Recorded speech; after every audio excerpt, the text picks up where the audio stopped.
요즘 핫한 전찬일 영화평론가의 영화 이야기와 영화 덕후들과 함께 토크를 이어갈 텐데요. 혹 매불쇼 보셨나요? 예. 아, 역시 영화 덕후시군요. 매불쇼처럼 오늘 뜨거울 것 같습니다. 전찬일 영화평론가를 향긋한 박수로 모시겠습니다. 반갑습니다. 지금 소개받은 영화평론가 전찬일입니다. 우리가 이런 자리가 마련되면 주최 측은 항상 몇 명이나 올까? 한 분이라도 더 와야지 강사를 모시고 그런데 그 몇 명이 모이냐 하는 것은 사실은요, 그것도 다 하늘의 뜻이라고 저는 생각합니다. 가령 이 자리에 오해하지 마세요. 지금 대한민국에서 제일 잘 나가는 이동진이라는 영화 평론가가 왔다 그러면 그 친구는 일단 오지는 않습니다. 왜냐하면 돈이 워낙 많이 들어요. 저는 돈하고 상관없이 부르면 오는데 그 친구는 몇백을 줘도 잘 움직이질 않더라고요. 근데 만약에 여기 이동진 친구가 왔으면 여기 다 찼을까? 그렇지 않아요. 그건 하늘의 뜻이 아니기 때문에.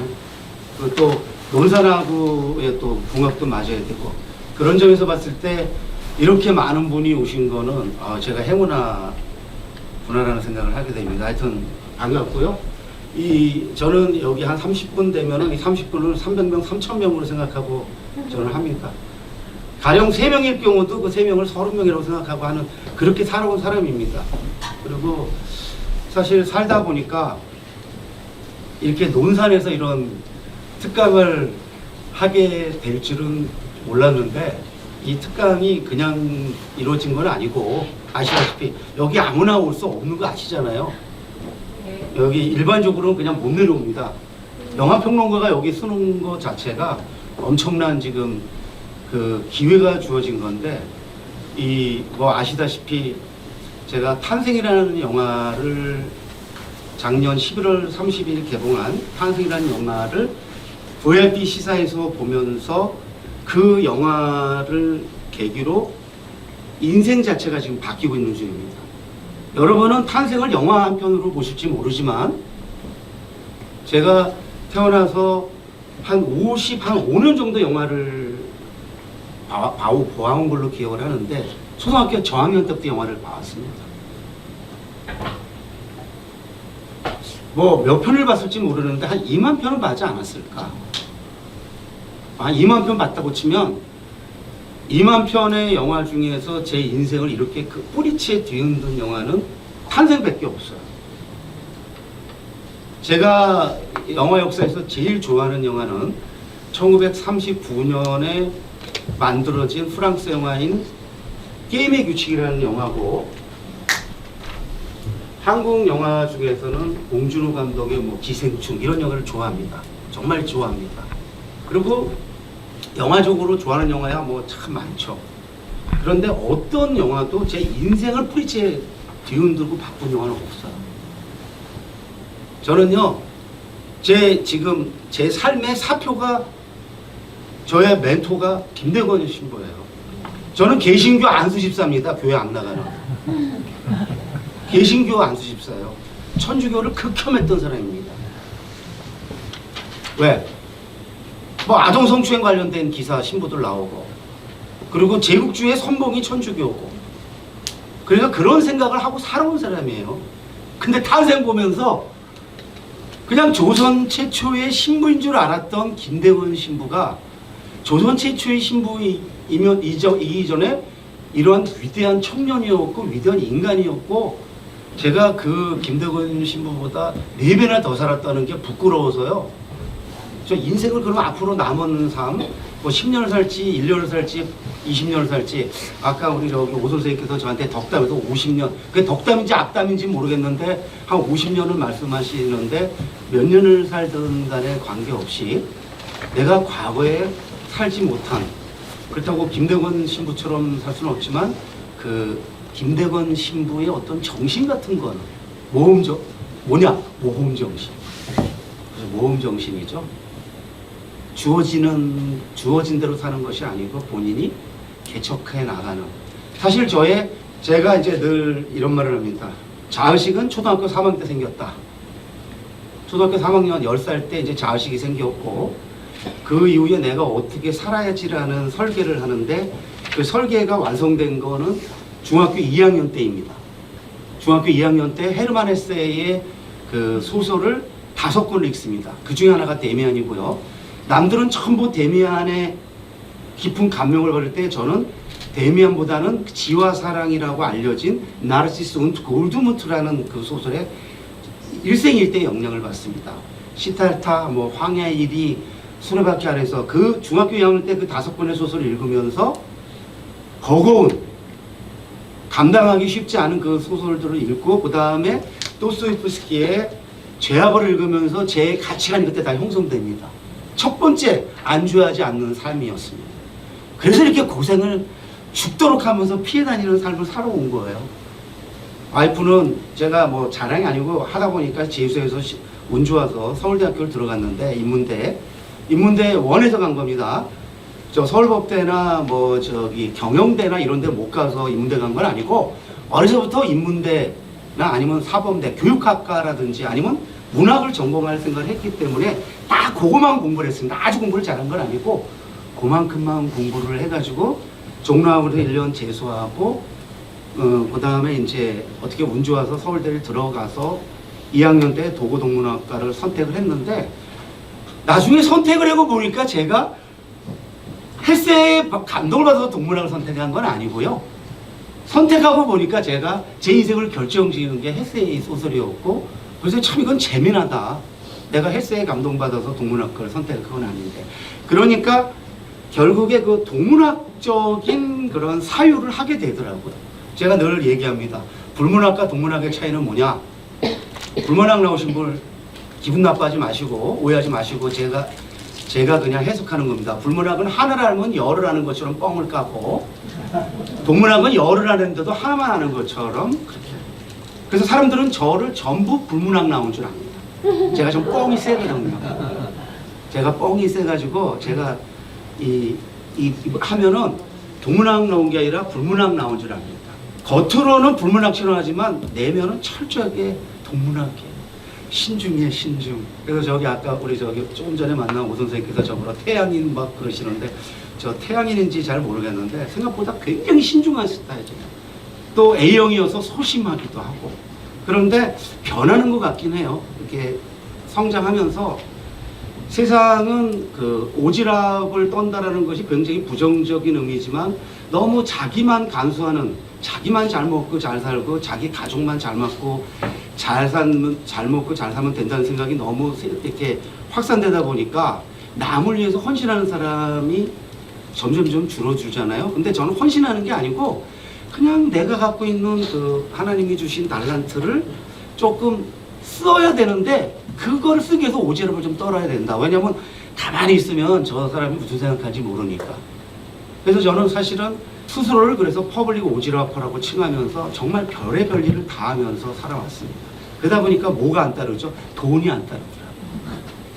근데 빈말이 아니고 하늘은 다 주지 않고, 그래서 제가 늘 그럽니다. 저한테도 여보, 돈 복은 없지만 다른 복은 많잖아. 여자 복 있어서 당신한테 이혼 안 당하고 이렇게 살고 있고, 자식 복 있고. 제가 대놓고 자랑하면 지금 너덜트, 거기 보시면 알지만 너덜트의 그 전상엽이라고 머리 긴 애가 제 둘째 아들인데, 걔가 그렇게 잘 나갈지 전 몰랐어요. 공부도 더럽게 안 하고. 걔가 너덜트로 뜨기 전까지는요, 저 새끼 저거 뭐 먹고 사나.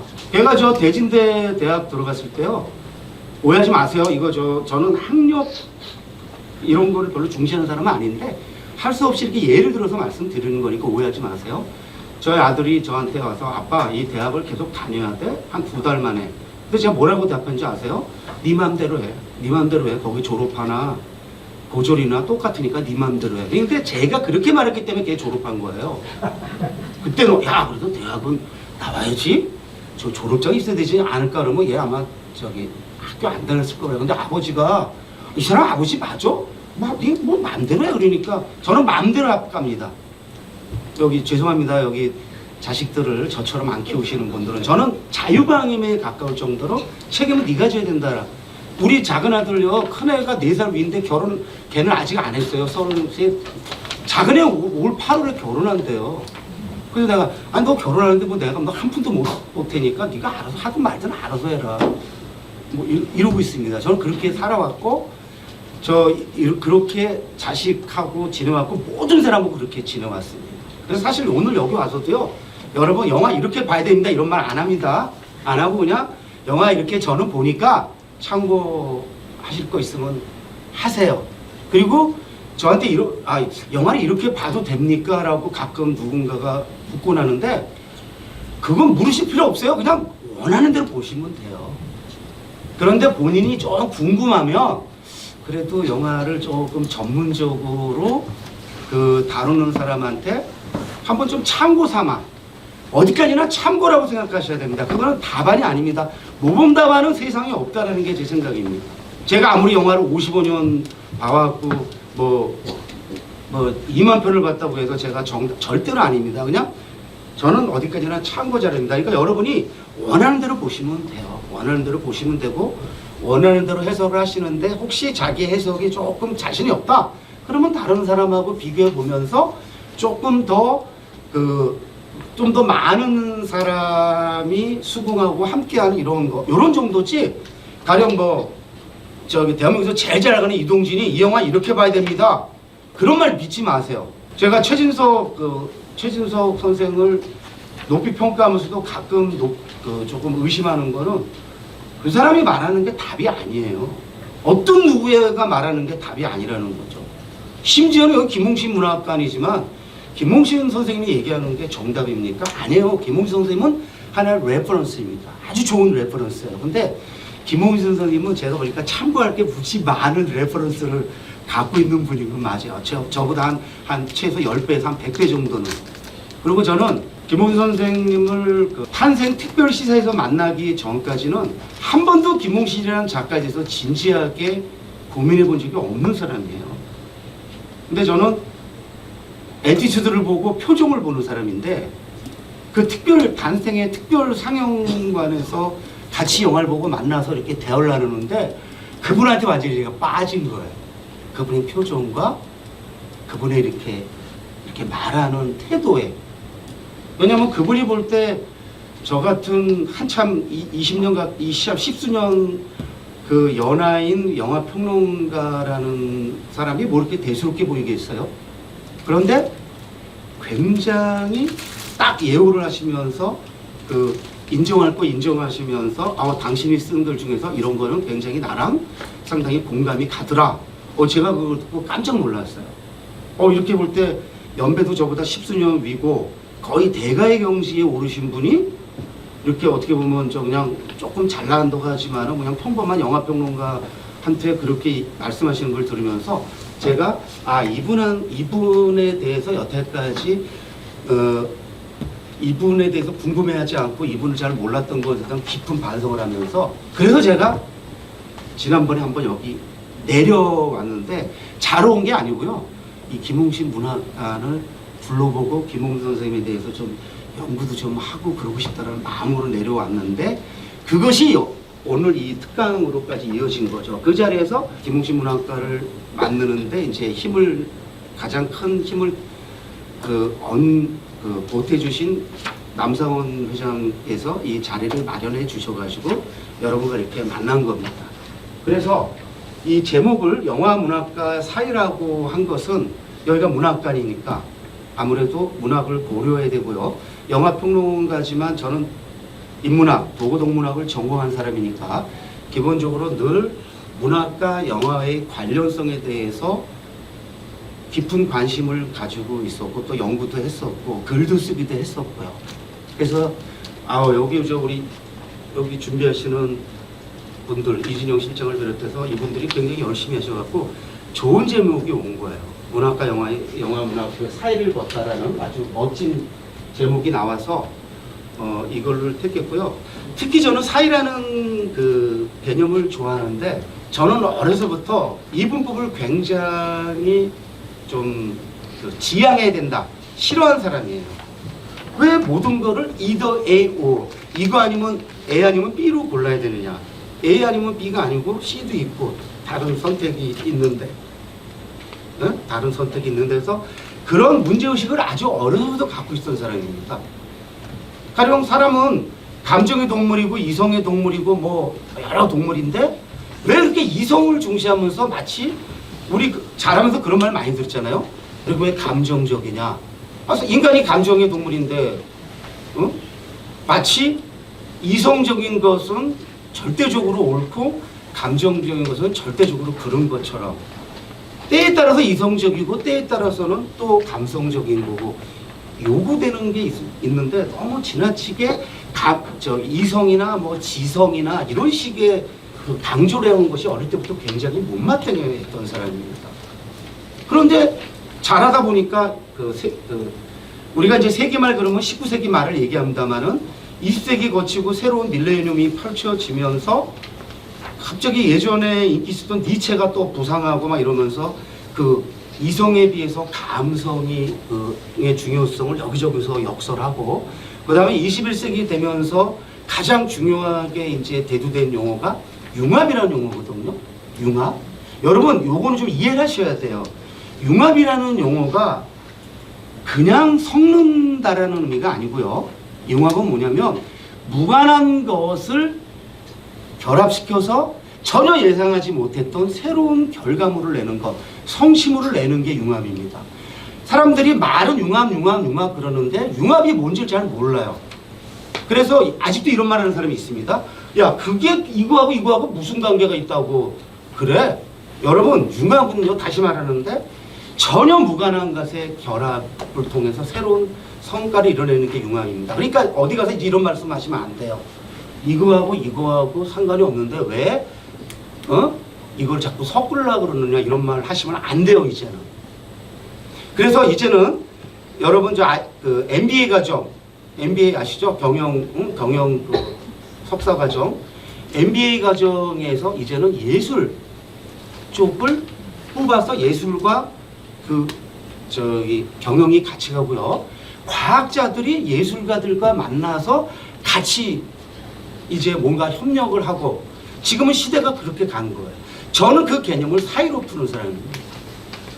제가 박지원에 관련된 그 책을 하나 읽으면서 굉장히 좋은 사례를 읽었는데, 그 연암 박지원이 아끼는 제자가 있었습니다.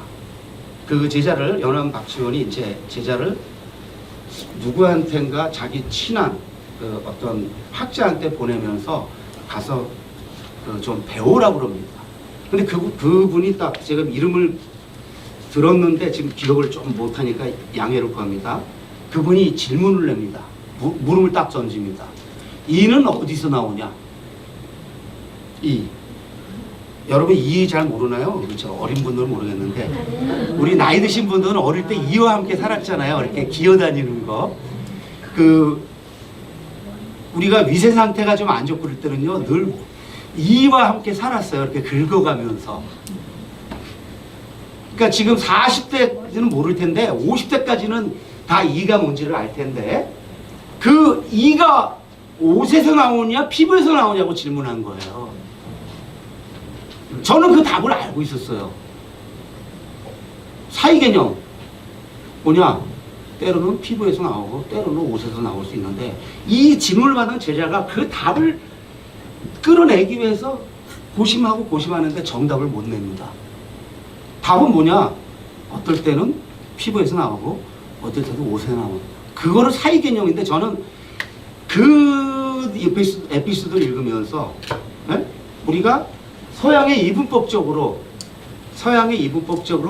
이거 아니면 이거로 풀려고 했던, 여러분 미리 말씀드립니다. 저 이따 질문 나올 건데 미리 말씀드리면, 저는 왜 새로운 밀레니엄이 오면서 그 한류가 지금 이렇게 난리치는가 했을 때, 저는 더 이상 서양의 이분법적 사유체계로는 세상이 설명도 안 될 뿐만 아니고 굴러갈 수도 없어요. 과거에 우리가 제3의 길도 있었고 등등 뭐 여러 가지 있었지만, 어쨌든 더 이상 서양의 이분법의 총화가 바로 진화론이에요. 진화론. 그러니까 모든 걸 적자생존으로 풀어서 그게 신자유주의고, 뭐냐면은 부자는 살고 가난한 사람 다 죽어라가 신자유주의거든요. 그래서 신자유주의가 부덕한 거예요. 그러니까 사람들이 오해를 하는데, 아니 뭐 돈 많은 게 죄냐? 돈 많은 게 죄라는 게 아니고, 돈을 벌었으면은 그 돈의 일부를 나눠 써야 돼요.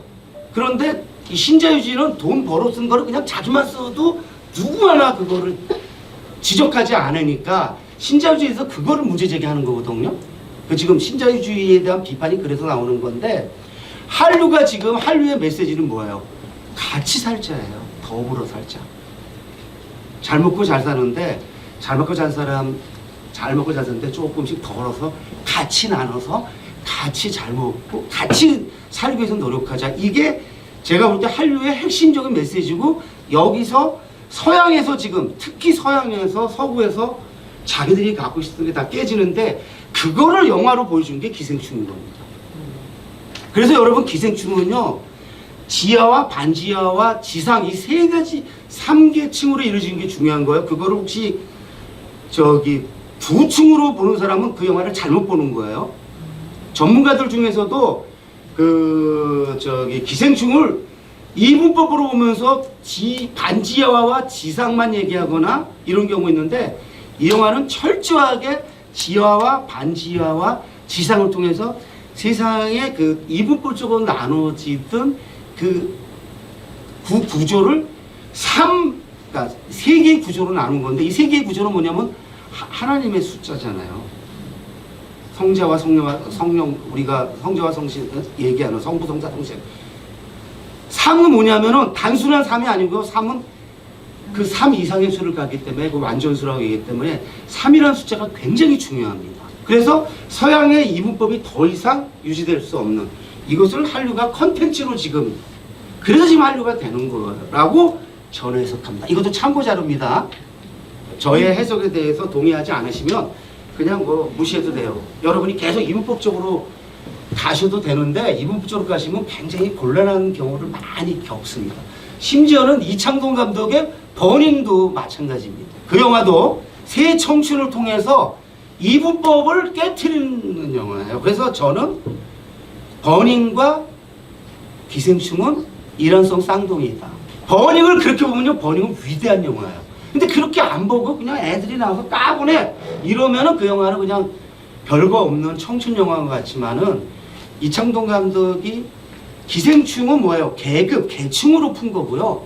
그 이창동 감독은 3명의 다른 청춘의 존재 방식으로 푼 거예요. 그게 다른 거지, 기생충과 버닝은 상당히 비슷한 영화입니다. 그리고 오징어 게임도 사느냐 죽느냐에서 다른 가능성 하나 보여주잖아요. 뭐야? 당연히 자기가 게임에서 살아나서 자기가 살아야 되는데도 불구하고 어느 순간에 자기의 목숨을 내놓는 사람들이 몇 명 소수가 있잖아요. 거기서 다 놀라는 거예요. 서양에서는 있을 수 없습니다. 이분법에서는 죽기 아니면 살기이기 때문에 그런 식의 자기 삶을 내놓는 희생이 존재할 수 없습니다. 그런데 지금 우리 한류 콘텐츠를 잘 보세요. 결정적인 순간에 우리가 예상하지 못한 희생들이 나옵니다. 그것이 지금 세계에서 놀라는 겁니다. 그리고 이 희생은요, 아시아의 가치예요. 특히 한국에서 이거를 잘하는 거고, 이런 관점을 만약에 여러분이 취하지 않고 보시면 한류가 왜 이렇게 난린가라는 걸 이해하기가 굉장히 힘들어집니다. 춤 잘 추고 노래 잘하는 걸로 해결 안 됩니다. 왜냐면 다른 나라 어린애들도요, 지금 동남아시아를 비롯한 그 청춘들이요, K-팝을 지금 흉내내가지고, 이제 제가 볼 때 얼마 지나면은 걔네들이 우리 K-팝 아티스트보다 훨씬 뛰어난 그런 테크닉을 보이는 이런 수준이 아마 될 거라고 보는데, 그 정신이 같이 따라가줘야 됩니다. 그래서 사실은 저 민족주의자 아니지만, 저 민족주의자 아닙니다. 저는 민족주의자는 아니고, 저는 사실 코스모폴리탄 애너키스트에 가까운 사람인데, 국가를 존중은 하지만 저는 어떤 종류의 강권 이런 거, 강압적 권리 이런 거는 다 거부하는 이런 사람입니다. 그래서 이렇게 야인으로 살고 있는 사람인데 어쨌든 그 한류 K 컨텐츠가 보이는 그런 덕목을 좀 감안하면서 이렇게 보셔야지 BTS 신드롬이라든지 블랙핑크라든지 이런 것들을 이해할 수 있지.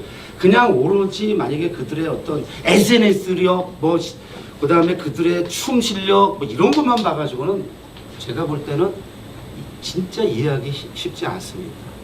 자, 그래서 그 이 문학과 영화 사이 이제 뭐 시간이 벌써 20분 이상 지났는데 여러분 제가 여러분들한테 강의한 자료를 하나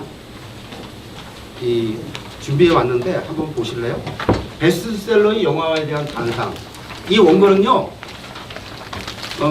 제가 무려 그 11년 전에 2012년에 오늘의 문학이라는 문학의 오늘인가? 문학의 오늘이라는 개간지에 썼던 원고인데 제가 이 어떤 강의안을 좀 준비하다가 이 원고를 딱 보니까 10여 년이라는 시차가 있지만 여기에 딱 맞는 원고더라고요. 그래서 뭐 별도로 강의안을 별도로 짤 거 없이 이거를 여러분들한테 유인물로 나눠드리면서 여러분들이 나중에 이 신광교에서 이걸 다 짚을 수가 없으니까 한번 읽어보시라고 제가 여기다 보내드린 거니까 여기 보시면 되고요.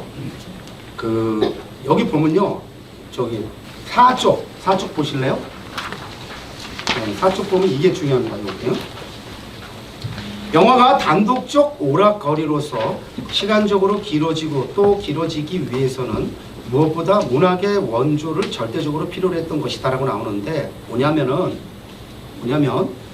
여러분이 그 아는 영화라는 개념이 처음 등장한 거는 1890년대 중반입니다. 1890년대 중반, 정확하게는 1895년 12월 28일인데요. 공식적인 영화 역사는 1890년 12월 28일을 기해서 길어집니다. 그러니까 지금 이제 2023년이니까 128년 된 거예요. 공식적인 세계 영화 역사는요.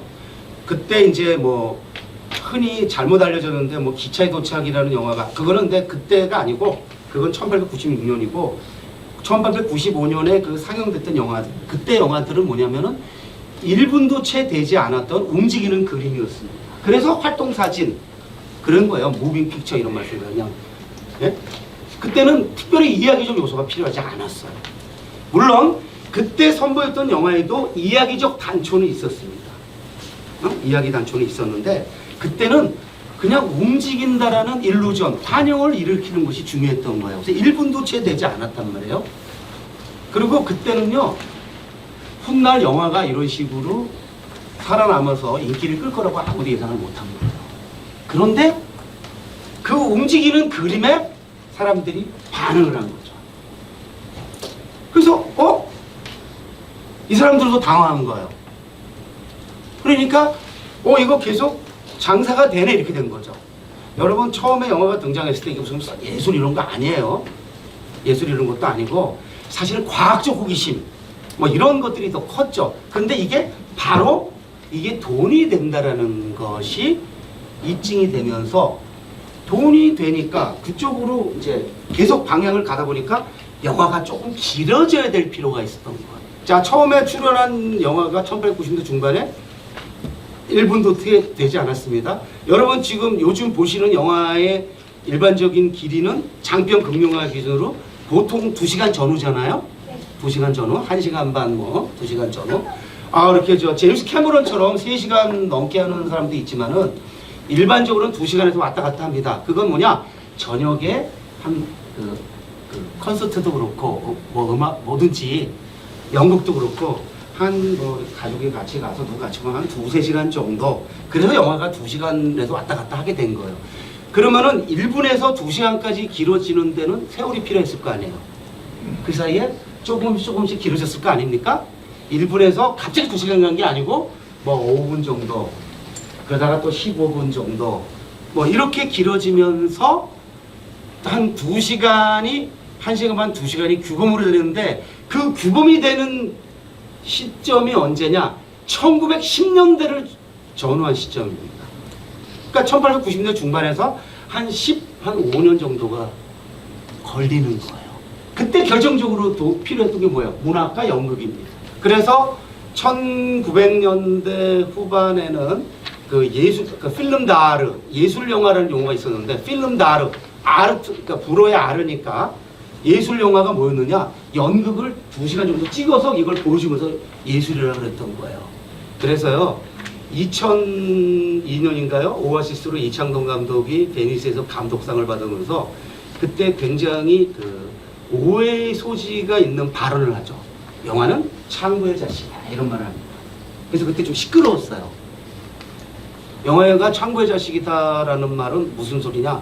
영화는 문학, 연극, 음악, 미술 이런 먼저 태어난, 먼저 있었던 예술이 없었으면 존재할 수 없었던.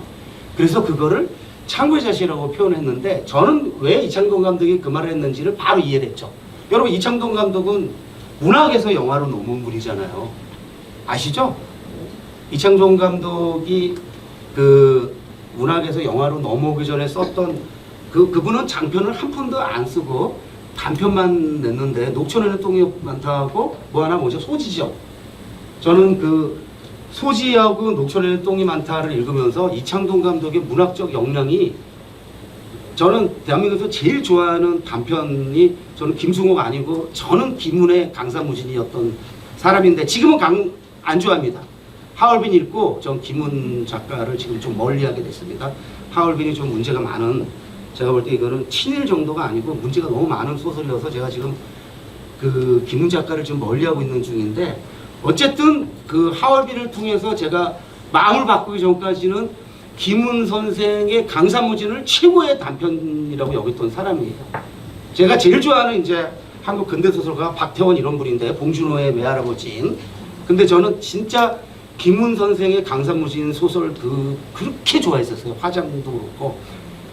그런데 제가 소지하고 녹천에 똥이 많다를 읽으면서, 야, 우리 저 이창동 감독이 이분의 그 소설 경지가 거의 뭐 김훈급이네. 그리고 그분이 왜 영화로 넘어왔는지도 저는 이해를 좀 했어요. 그 시간 관계상 이걸 생략하고요. 그래서 그분의 영화는 항상 문학적 향기가 흐르는 거예요. 그래서 비판받는 게 뭐예요? 영화적이지 않다, 또는 좀 덜 영화적이다. 이건 굉장히 무식한 발언입니다. 이창동 감독 영화가 영화적이지 않다라는 게 아니고요, 이창동 감독의 영화는 문학이라는 장치를 최대한 잘 활용하는 경우지, 이거 굉장히 무식한 발언이에요. 어떤 게 영화적이라는 거는 답이 없습니다. 여러분, 카메라가 멈춰 있으면 영화적이지 않고 카메라가 움직이면 영화적입니까? 아닙니다. 많은 전문가들이 그런 오해를 하는데 상관이 없습니다. 어떨 때는요, 카메라가 멈춰서 바라보는 게 영화적인 거예요. 항상 움직이는 게 영화적인 거 절대로 아닙니다. 그리고 어떨 때는 카메라가, 보통 영화는 클로즈업의 매체라고는 하지만, 그럼 늘 클로즈업으로만 가야 됩니까? 영화 역사에서 가장 유명한 클로즈업이 있습니다. 잔다르크의 순환, 잔다르크의 열정이라고 클로즈업으로 이루어지는, 여러분, 그래서 영화는 클로즈업의 매체라고는 해요. 그러나 때로는 멀리 떨어져서 롱숏으로 바라봐야 되고요, 어떨 때는 더 멀리 떨어져서 바라봐야 됩니다. 그러니까 어떤 게 영화적이라는 정답이 없습니다. 그러니까 때로는 영국적인 느낌이 날 수도 있고, 때로는 문학의 힘을 좀 더 빌 수도 있을 뿐이지, 그거를 영화적이지 않다라고 말하는 것은요, 저는 그거 굉장히 무식한 진단이라고 보는 사람입니다. 그래서 이창동 감독이 영화적이지 않다라는 그런 진단에 대해서 동의하지 않습니다. 이런 건 있어요. 봉준호, 박찬호, 이창동, 홍상수, 이따가 이제 우리가 나오겠지만, 이 네 사람 중에 어느 사람 영화가 자기 마음에 드느냐를 말할 수 있지만, 네 사람 중에 어느 사람 영화가 더 영화적이고 가장 영화적이다 말할 수 없어요. 일반적으로는 박찬욱을 말하거든요. 일반적으로는. 왜? 박찬욱은 영화강 중에 영화강이에요. 홍상수는요, 저기 대학 들어가지고 하다가 저기 엄마 잘 만나가지고 유학 가가지고 영화를 하는 사람이에요. 박찬욱이는 저보다 2년 후배인데 대학 시절부터 알고 지냈지만 걔가 아니구나. 그 박찬욱 감독은 아주 어려서부터 영화강의 삶을 산 친구예요. 근데 영화만이 아니에요. 그 친구는 음악, 미술, 봉준호는 만화. 그래서 이 두 친구는 조금 다른 그 삶을 살아온 건 맞아요. 그거에 비해서 이창동 감독은 좀 소설가기도 했으니까 문학적으로 파고든 건 맞죠. 그리고 소지와 그 녹초낸 똥이 많다 같은 최고 경지의 단편 소설을 쓰고서 본인이 봤을 때는 그런 경지의 장편을 쓸 자신이 없어서 놓은 거예요. 여러분이 아는 김애란이라는 소설가, 지금은 조용한데 2000년대 한때 우리 김애란 소설가 대단했죠. 근데 김애란이가요 장편을 못 쓰잖아요. 단편에서는 김애란이가 다 죽였어. 근데 단편을 못 쓰고 있네. 그러니까 이게 장단편을 다 잘 쓰는 게 그만큼 사실은 만만치 않은 거예요. 그래서 제가 볼 때 이창동 감독이 영화로 넘어온 건 본인이 문학에서 이루지 못할 경지로 영화로 넘어왔는데, 영화 와가지고 만드는 모든 영화가 걸작인 대한민국 영화 역사 토틀에서 다 한 사람은 이창동밖에 없어요. 봉준호 다 걸작 아니에요? 박찬욱도 아니에요. 근데 이창동 감독은 초록 물고기부터 버니까지 만드는 모든 영화가 다 걸작입니다. 한국 영화 역사에서 딱 한 사람이 이창동밖에 없습니다. 물론 여러분이 동의 안 할 수 있습니다. 근데 저는 그런 점에서 이창동 감독이 종합적으로 최고라고 보는 사람이에요. 왜냐? 편수가 몇 편이든 만든 모든 영화가 수골적인 사람은 영화 역사 토탈에서 딱 이창동 한 사람밖에 없어요. 약간의 과장을 못하면. 그러니까 이제 세계 최고의 감독이 이창동이다라는 거는 아니고, 저는 이창동 감독을 그렇게 평가한다는 거예요. 그러면 이창동 감독이 영화적이지 않은데 너는 왜 이렇게? 아닙니다. 그분 절대로 영화적이지 않은 분이 아니고 문학적 그 역량, 문학적 힘이 강한 영화 감독인 거죠. 자, 이제 우리 이제 토크로 가야 되기 때문에 요거 하고 마무리 짓겠습니다.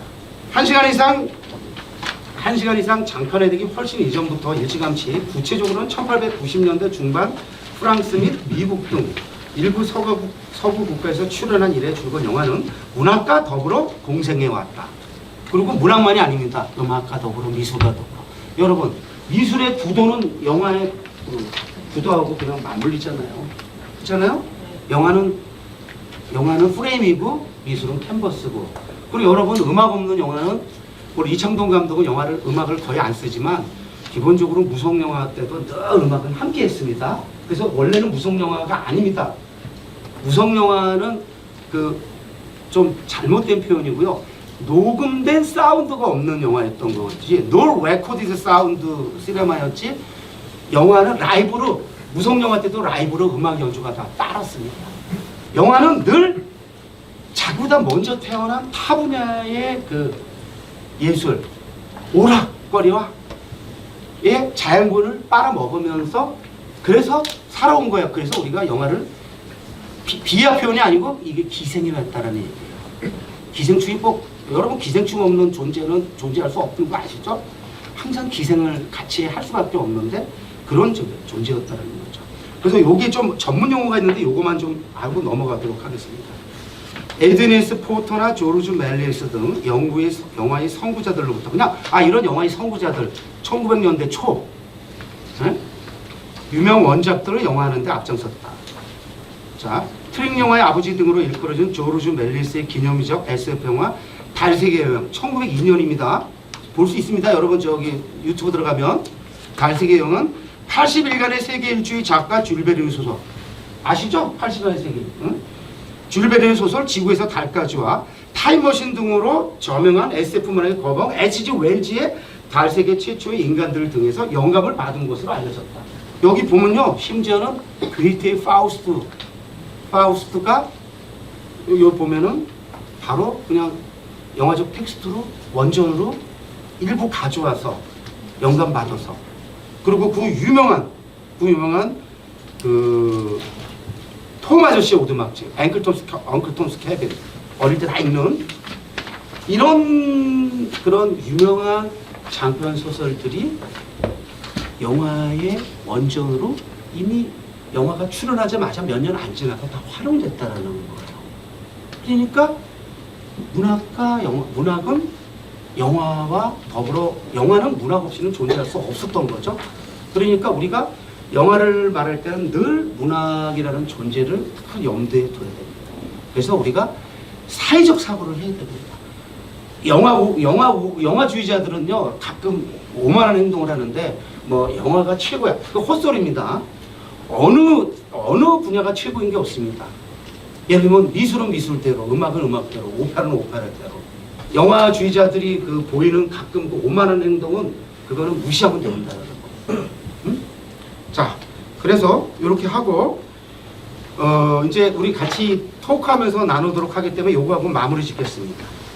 여기 보면은 그래서 이 베스트셀러 그 영화화라는 제목은 뭐냐면 영화가 오리지널 창작 시나리오를 만들어내는 게 너무너무 힘드니까 이미 검증이 된 그 유명한 그 원전들, 문학 원전들을 국내를 불문하고 찾아다니면서 그거를 다 영화하려고 그렇게 애쓴 거예요.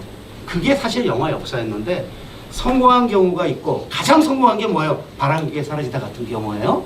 여러분 1939년에 영화화됐던 그 바람께 사라지다. 지금도 영화 역사에서 가장 많은 돈을 번 영화는 지금 아바타 1으로 되어 있죠. 근데 인플레이션을 적용하면 아직도 바람께 사라지더래요. 예? 그건 마가렛 미첼의 원작을 영화로 옮긴 거잖아요. 그런데 베스트셀러를 옮긴 게 또 다시 성공하는 게 아니에요. 굉장히 성공하기 힘듭니다. 왜? 원전이 뛰어나면요 그 기대치가 크기 때문에 실망하는 경우가 많아서 그래서 베스트셀러 유명 원작을 영화하는 게 정말 만만한 작업이 아닙니다. 여러분 인간시장은 어때요? 대한민국 최초의 밀리언셀러라는 인간시장 4편이 영화됐죠? 여러분 그냥 편하게 들으세요. 우리 영화 전문가들은요 영화 인간시장에서는 코멘트 안 합니다. 노 코멘트입니다. 그게 현실이에요. 대한민국 최초의 밀리언셀러인 인간시장이 4편이나 영화됐어요. 근데 저희는 한국 영화 역사 얘기할 때 인간시장에 대해서 아예 언급을 안 합니다. 왜 그래요? 원작과 관계없이 영화를 너무 못 만들어서 그래요.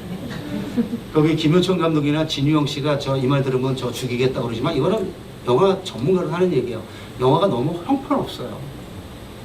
저 그때 대학 시절에 인간시장 진짜 관심 요만큼도 없었어요. 제가 지금 이 강의 때문에 인간시장 1을 좀 보다 왔는데 볼 수가 없어요. 목불 인견이에요. 김홍신 선생님께서 왜 그런 데다가 그때 얼마 받고 넘기셨는지 모르는데 넘기셨으면 안 되는 거예요. 그게 배창호나 이장호일 때는 넘겨야 되는데 이러지 마세요. 김효천 작가 이런 사람한테 넘기니까 영화가 이거를 만약에 배창호가 했잖아요. 여러분 배창호의 그 꼬막론의 사람들 같은 영화 보세요. 지금도요 이루 말할 수 없는 감동을 느낍니다. 인간시장보다 3년 전에 만들어진 영화예요. 80년 되면은 이장호 감독이 바람 불어 좋은 날로 한국 영화사에 3장을 연 해입니다. 80년. 근데 인간시장 1이 1983년에 나와요. 눈 뜨고 볼 수 없어요. 여러분 이게 왜냐? 누가 어떻게 만드느냐가 무엇보다 중요한데 그냥 돈이 되니까 그거를 판코를 넘겼는데 넘기지 않았어야 돼요. 그러니까 그 4편에 대해서 진유영이 그 영화 가지고 뭐 비 다 가리고 그랬다는데 그건 자기만 좋았던 거야. 자기만 좋았던 거야. 영화 인간시장은 아무 의미가 없습니다. 그냥 영화 됐다라는 사실 외에는 남는 게 없어요. 그래서 김홍신 작가로서 김홍신 작가가 상대적으로 그만큼 피해를 본 거야. 여러분 저기 장정일 외설로 저기 감옥까지 갔다 온 장정일 소설은 누가 영화했죠? 장선호가 했잖아요. 장선호는요 그 당시에 대한민국에서 저기 최고였잖아요. 박광서와 더불어. 그러니까 장선호가 만드는 영화들은요 논란의 여지가 많고 시비는 많았지만 한국 영화 역사에서 굉장히 중요한 텍스트로 거론이 되고 글을 쓰는 거예요. 저도 한때 장정일 빠져가지고 장정일의 책들을 거의 다 읽고 장정일에 대한 글도 쓰고 그래서 장정일이 고맙다고 만약에 김홍 선생 그 인간 시장을 이명세가 했던가, 예를 들면 이창동이 했던가, 가령 박광수가 했던가, 장선호가 했던가, 배창호가 했던가 했으면 영화 역사에서 지금도 인간 시장 얘기를 하는 거예요. 이게 중요한 겁니다. 이게 중요한 거예요. 지금 여기가 김홍신 문학과니까 제가 김홍신 작가에 대해서 지금 집중적으로 몇 개월 전부터 계속 고민하는 게 이분을 어떻게 더 깊은 얘기는 생략하고요. 어떻게 하면 이분에 대한 그 재평가를 할 수 있을까를 굉장히 고민을 지금 많이 하고 있습니다. 이거는 조금 이럴 수도 있어요. 아, 지금 김홍신 작가가 얼마나 대단한데 네 주제에 재평가를 해. 이럴 수 있는데요. 제가 볼 때 김홍신 작가는 재평가돼야 되는 분입니다. 그분의 그 문학 세계에 대해서 그분이 최인호와 가장 비슷한, 그러니까 최인호의 직계 후배, 그러니까 베스트셀러라는 점에서는 최인호의 후배인데 최인호는 재평가가 이루어졌잖아요. 왜? 이장호, 배창호 이런 사람이 영화에서. 근데 김홍신 작가의 불행은 뭐냐? 그런 좋은 감독을 통해서 영화된 게 없다라는 거예요. 이게 김홍신 작가의 가장 큰 불행입니다.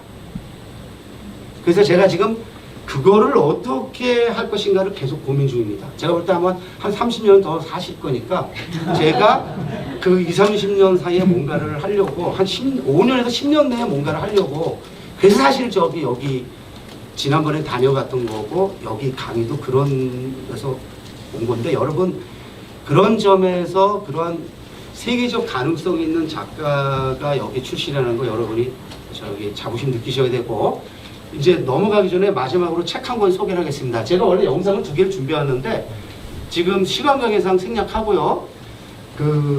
여기 보면은 저거 한번 올려줘 볼래요? 작은 땅들의 작은 땅의 야수들 보이죠? 이 책 소개하려고 하는 거예요.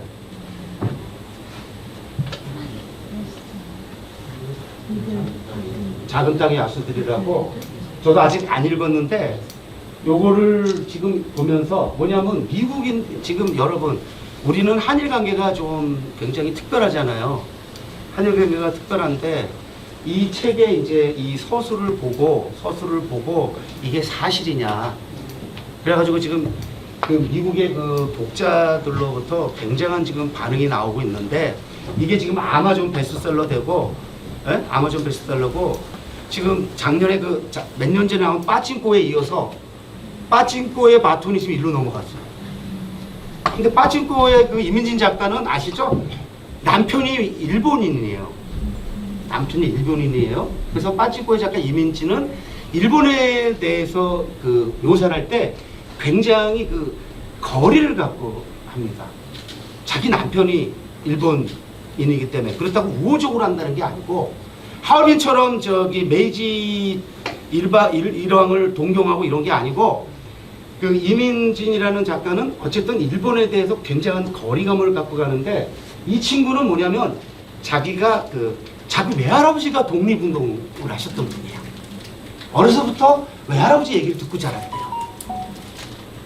그래서 87년생으로서 미국 가서 살면서 전문 작가로서 6년에 걸쳐서 이걸 쓰는데, 본인이 한국인이라는 민족적 정체성을 가지고 과거에, 그러니까 일본이 이렇게 나쁜 놈이다 이거를 넘어서서 역사적인 사실을 통해서 일본인들이 저지른 만행을 아마 굉장히 디테일, 아주 상세하게 쓰나 봐요.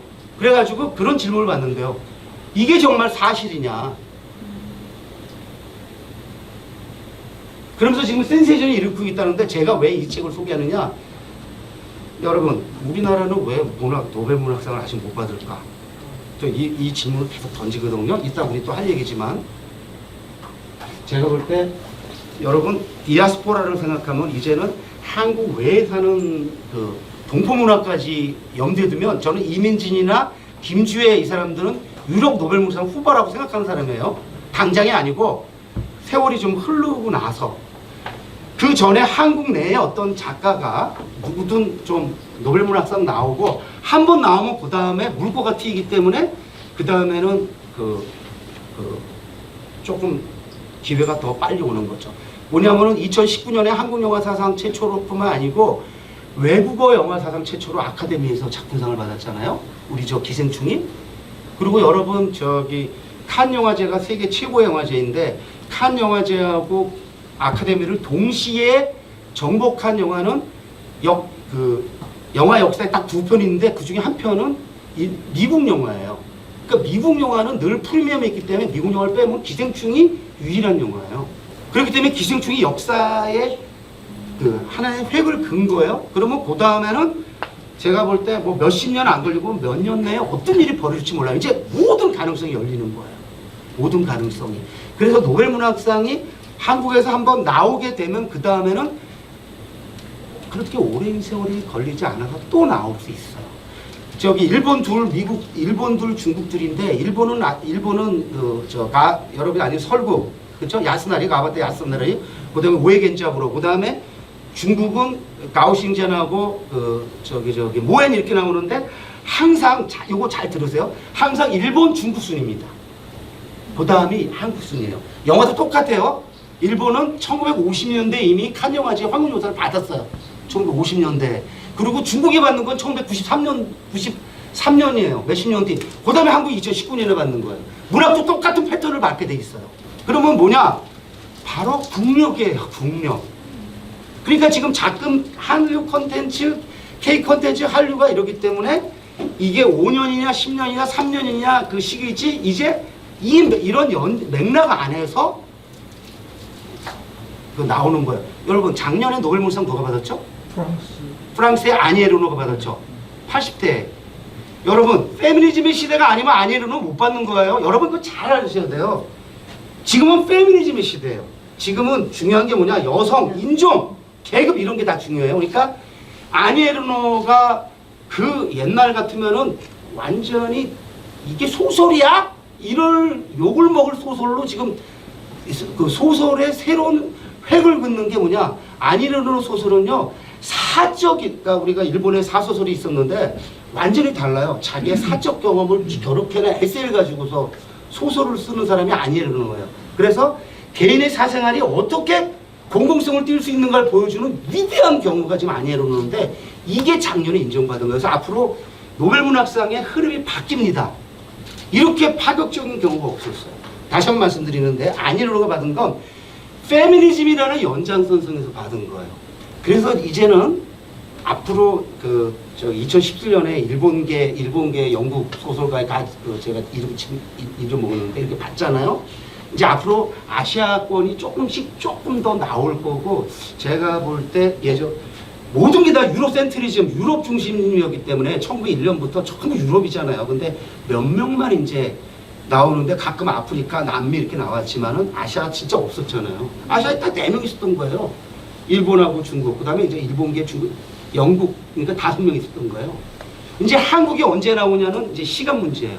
제가 볼 때 한 5년 정도 보는데 빨리 뭐 1, 2년 내에, 2, 3년 내에 나오면 좋겠지만 그거는 욕심일 것 같고 근데 지금 K 컨텐츠 한류가 전 세계에서 지금 신드롬을 일으키기 때문에 이 흐름을 이걸 플로우라고 그러잖아요. 흐름을 플로우라고 그러는데 이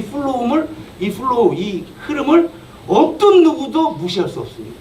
그 노벨문학상도 노벨상도 무시할 수 없고 어디도 무시할 수 없습니다. 자, 그래서 저는 왜 제가 이걸 소개하느냐? 제가 볼 때 이 친구 한 20년 내, 한 몇십 년 내나 이 친구나 이민진 두 사람 중에 하나는 노벨문학상 받을 거라고 생각이 들어요. 한국에서 누가 수다 끊은 다음에. 저는 사실은 보통 2시간, 3시간을 이렇게 혼자 막 떠드는 사람인데 좀 분위기를 좀 안전시키기 위해서 그 두 분의 이 패널을 모시고 제가 하던 이야기를 같이 이어서 하도록 하겠습니다. 안녕하세요. 떨려가지고요. 네, 저는 논산에서 살고 있고요. 저는 여행, 책, 영화 이런 모든 것에서 좀 배우는 걸 취미로 하고 있습니다. 그리고 꽃차 교육원을 운영하면서 청소년들을 위하거나 또 성인을 위한 교육센터를 또 운영하고 있습니다.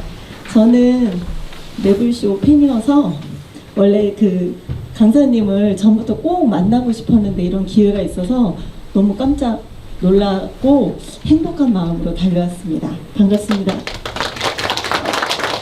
네, 반갑습니다. 저는 논산에서 태어나서 논산에서 학교 다니고 논산서 평생 직장인 생활하고 최근에 퇴직했는데요. 그러다 보니까 논산 여자 만나서 평생 같이 살고 딸 셋도 논산에서 키웠고 이제 다 출가하고 했는데요. 한마디로 논산 촌놈입니다. 벗어나지 못하고 살고 있는데요. 오늘 참 좋은 기회 돼가지고 저희가 그동안에 궁금했던 이런 사항 같이 패널로 참석해서 인사 나누고 같이 토의해보자 참석했습니다. 반갑습니다. 한성환입니다. 톤의 매너를 맞추기 위해서 저도 이제 마이크 들겠습니다. 하여튼 두 분 이렇게 같이 해서 반갑고요. 사실을 확인하려는데 편하게 우선 이따가 또 플로어에서도 질문을 받겠습니다만은 두 분께서 이런 거는 같이 좀 공유하면 좋겠다 하시는 게 있으면 레이디 퍼스트니까 먼저 우리 연 원장께서 하시고 그다음에 이렇게 네. 일단 제가 꼭 뵙고 싶던 분을 뵌 것도 영광인데. 영광이란 말은 쓰지 않으시기로. 저는 그 위기질서 이런 걸 되게 싫어합니다. 반갑다고 해주세요. 네네네. 너무 반갑고요. 저는 오늘 그 지식의 유희랄까? 제가 이 온몸이 다 너무 행복한 거예요. 그리고 저도 강사님 말씀드리면서 저도 좀 일찍 성숙했나 중학교 2학년 때 그 강사님이 말씀하셨던 책들을 뜻은 모르나 뭔가 감명 깊게 읽어가지고 한동안 좀 반복해서 여러 번 이 나이까지 읽었는데 좀 뭔가 통하는 것 이 나이 같고요. 좀 30대 후반에서 40대 초로 보시는 네. 그리고 제가 대학교에서 저는 어쩌다 동문과를 갔는데. 진짜요? 예. 아까 말씀 안 하셨잖아요. 네, 아까 말씀. 도거 여쭤보실까봐 그랬는데 저도 동문학 좋아해서 어쩌다 보니 갔는데 저랑 뭔가 통하는 것 같고 좀 인연이 있으신 것 같아요. 이따가 따로 만나요. 네. 그래서 제가 이제 몇 가지 질문을 드리려고 생각을 했던 게 있는데 아까 강의하시면서 좀 얘기를 해주셔가지고요. 좀 겹치지 않는 선에서 다시 한번 머리를 생각을 해봤습니다. 일단 이제 제가 여쭤보고 싶었던 것 중에 그 봉준호, 박찬욱, 이창동, 홍상수 이 4명의 감독의 스타일 차이도 궁금하고요. 또 이제 말씀을 듣다 보니까 제가 영화를 볼 때 문학을 먼저 보고 영화를 보면 굉장히 실망을 많이 해가지고 책을 감명 깊게 읽은 것은 영화를 잘 안 봐요. 근데 어쩌다 이제 보고 나서 또 책을 보면 영화를 먼저 보고 책을 보는 경우 이 감동의 차이가 너무 다른 거예요. 그래서 이제 강사님께서 생각하시는 문학을 가장 잘 살렸다고 생각하시는 영화가 있으면 추천해 주시면 제가 오늘 밤새워서 보도록 하겠습니다. 그 두 번째 질문이 굉장히 지금 모두에게 해당되는 건데요. 아까 말씀드렸잖아요. 그 바람과 함께 사라지다의 경우는 성공한 경우인데 우리나라에서 가장 실패한 경우가 뭐냐면 태백산맥이죠. 그렇죠? 인권대 감독의 태백산맥이 영화가 후진 게 아닙니다. 영화가 역작인 건 맞습니다. 그런데 태백산맥은 인권대 감독의 102편 중에서 최상위에 오르는 영화는 아니고요. 그냥 한 10편에서 한 30편 사이에 드는 영화 중에 하나인데 문제는 태백산맥이 대한민국 20세기를 대표하는 소설이었다라는 거예요. 그러니까 그 소설이 원오브된 그냥 여러 소설 중에 하나였으면 문제가 안 되는데 태백산맥은 전문가가 뽑은 대한민국 최고의 소설로 평가를 받았는데 아무리 인권대 감독이 용쓰고 만들어봤자 그 스케일이나 이런 거를 따라갈 수가 없잖아요. 그 맛. 그러니까 그건 기획이 잘못된 거예요. 제가. 그 영화의 잘못이 아니에요. 기획의 실패예요. 그러니까 그 태백산맥 같은 원작을 읽고 영화를 볼 때는 다르게 접근해야 되죠. 영화와 문학은 공통점, 내러티브라는 이야기, 캐릭터라는 공통점이 있지만 영화는 뭐가 있어요? 여기 없는 그러니까 연기가 있고 배우가 있고 음악이 있고 그런 영화의 다름에 이렇게 집중해서 보면 즐길 수 있는데 문학의 그 좋았던 점을 갖고 보면 아무리 영화를 잘 만들었다고 해도 그 기대치를 충족시킬 수 없는 거죠. 그래서 영화와 문학은 같으면서도 다름을 좀 이렇게 갖고 보면은 굉장히 훌륭한 그 영화 감상을 할 수 있으니까 원작에 특별히 그 감동받은 경우는 보통 원작에 감동받은 경우는 거의 다 영화 보면 실망해요. 가령 제가 볼 때 21세기 들어서 가장 그 잘 옮겨진 영화가 은교거든요. 근데 박건희 선생은요 얼마나 못마땅해 하셨는데요. 근데 그거는 박건희 선생의 욕심이에요. 저기 강경환이가 계시던데 그 박범식 거기 계시던데 얼마나 그분이 욕심을 낸 거냐면요. 우리 은교를 통해서 누가 나왔어요? 다른 거 다 필요 없어요. 김고은이라는 21세기 최고의 신인 여배우가 나왔잖아요. 여러분 문학을 떠나서 김고은의 애기들은 이제 볼 수가 없는 영화지만은 김고은의 연기 그것만으로도 그 은교라는 영화가 주는 맛 그렇잖아요. 그리고 박해일이 나이가 지금 30대 그렇게 한 애가 다 70대 분장하고 이런 것도 어색하다고 볼 수 있지만 박해일이 또 저런 면모도 있어? 이런 식으로 만약에 보시면은 은교 제가 볼 때는 정말 재미나게 볼 수 있어요. 그래서 그 다음에 제가 볼 때 한국 영화 중에서 원작을 영화로 옮긴 최고 영화는 저는 완득입니다. 완득이. 제가 이제 김여령이가 잠수가인데 제가 김여령을 꼬셔가지고 한번 만나서 술을 한잔 먹었어요. 이 친구를 진짜 안 나오는 걸 제가 또 꼬셔갖고 나와가지고 감독 불러내고 다른 평론가 불러내가지고 이렇게 한번 술 한잔하면서 이렇게 담소를 나눴는데 이 친구가 이렇게 뭐라 그럴까 이렇게 사람을 안 만나려고 하는 그게 있더라고요. 근데 그 친구가 그거 왜 쓴 줄 아세요? 완득이? 자기 애가 중학교에서 이제 고등학생을 올라가는데 사회가 다문화되고 있고 자기 자식한테 교육시키기 위해서 쓴 책이에요. 그러니까 캐릭터에 대한 애정이 그냥 막 절절절절 넘치잖아요. 세상에 완득이 같은 캐릭터가 한국 영화에 어디 있어요? 공부 안 하고 말썽 다 피고 그런데 그 아버지에 대한 그 효심 저는 그 김여령 원작보다 영화가 훨씬 뛰어나다고 보는 사람이에요. 그런 점에서 김여령 원작 좋아요. 저는 영화도 소설도 몇 번 읽고 영화도 몇 번 보고 그 연극도 보고 그리고 그 영화를 제가 부산영화제 프로그램을 할 때 완득이를 가져다가 야외 그 오픈 시네마로 제가 이제 상영을 했고 그 다음 해에는 이제 뭐 늑대소년 송중기 데려다가 했습니다만은 어쨌든 완득이는 아직 안 보신 분이 계시다면 꼭 보세요. 교육과 연관해서 이만한 텍스트는 세계 영화 역사에도 없습니다. 우리가 환경론에 입각해서 보면은 완득이는 존재할 수 없는 캐릭터잖아요. 근데 그 불우한 환경에서도 얘는 자기의 정체성을 잃지 않잖아요. 여러분 환경론에서는 완득이 같은 애는 어떻게 돼요? 엄마는 외국인에 없어. 아버지는 고추야. 근데 얘 얼마나 건강합니까?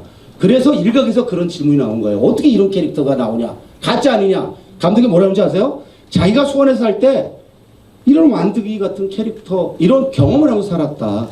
결코 가짜 아닙니다. 무슨 얘기냐? 우리가 지금 너무 모든 게 스카이캐슬 이런 식으로 가가지고 뭐 부모 찬스로 가는데 여러분 여전히요 지금도 어려운 환경에서도 자기의 주체성을 잃지 않고 정체성을 잃지 않고 꿋꿋이 살아갈 수 있는 가능성 가능하다는 걸 완디가 보여주고 그 증거가 여기 있잖아요. 저는 학교 다닐 때 학비를 못 냈던 사람이에요. 정가도 없었고 학원 한 번도 학원도 가본 적이 없고요. 종로학원도 다른 사람이 학교에 들어서 간 사람이에요. 환경론으로 존재할 수 없는 사람인데 저 존재해가지고 여러분 앞에 와서 감히 이렇게 강의를 하고 있잖아요. 저는 그런 가능성을 제 자랑이 아니고 그런 가능성을 보여주는 영화로 완득이를 여러분한테 강추하고 원작도 뛰어나지만 원작이 영화된 가장 훌륭한 사례로 저는 완득이를 들고 싶어요.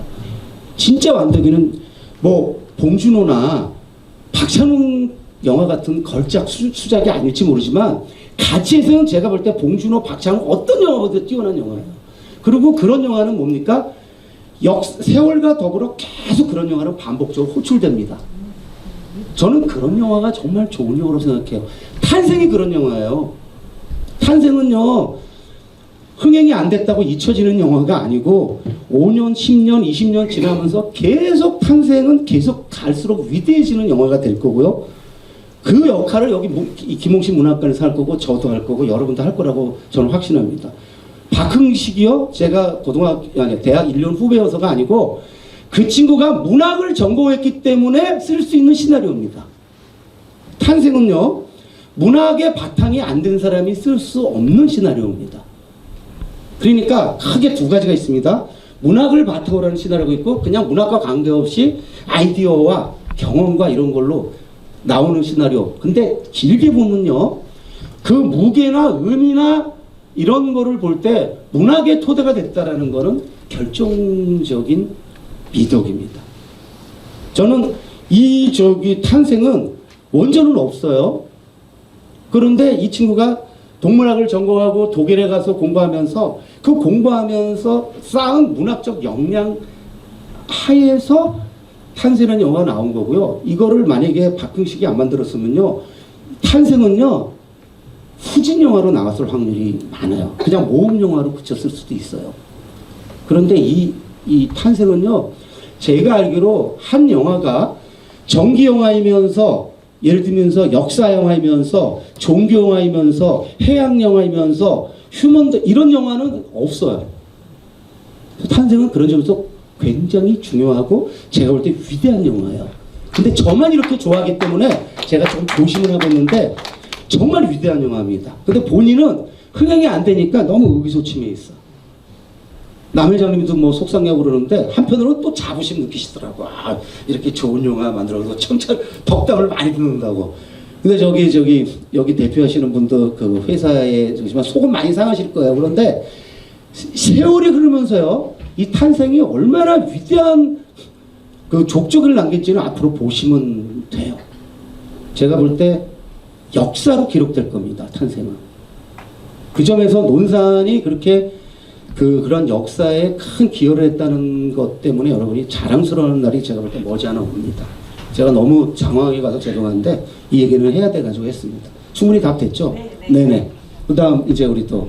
네. 반갑습니다. 네네. 저는 우리 지역을 벗어나지보다는 촌놈이다 보니까 문화나 뭐 어떤 세계적인 흐름 같은 거에 대해서는 그렇게 관심이 없었거든요. 근데 네네.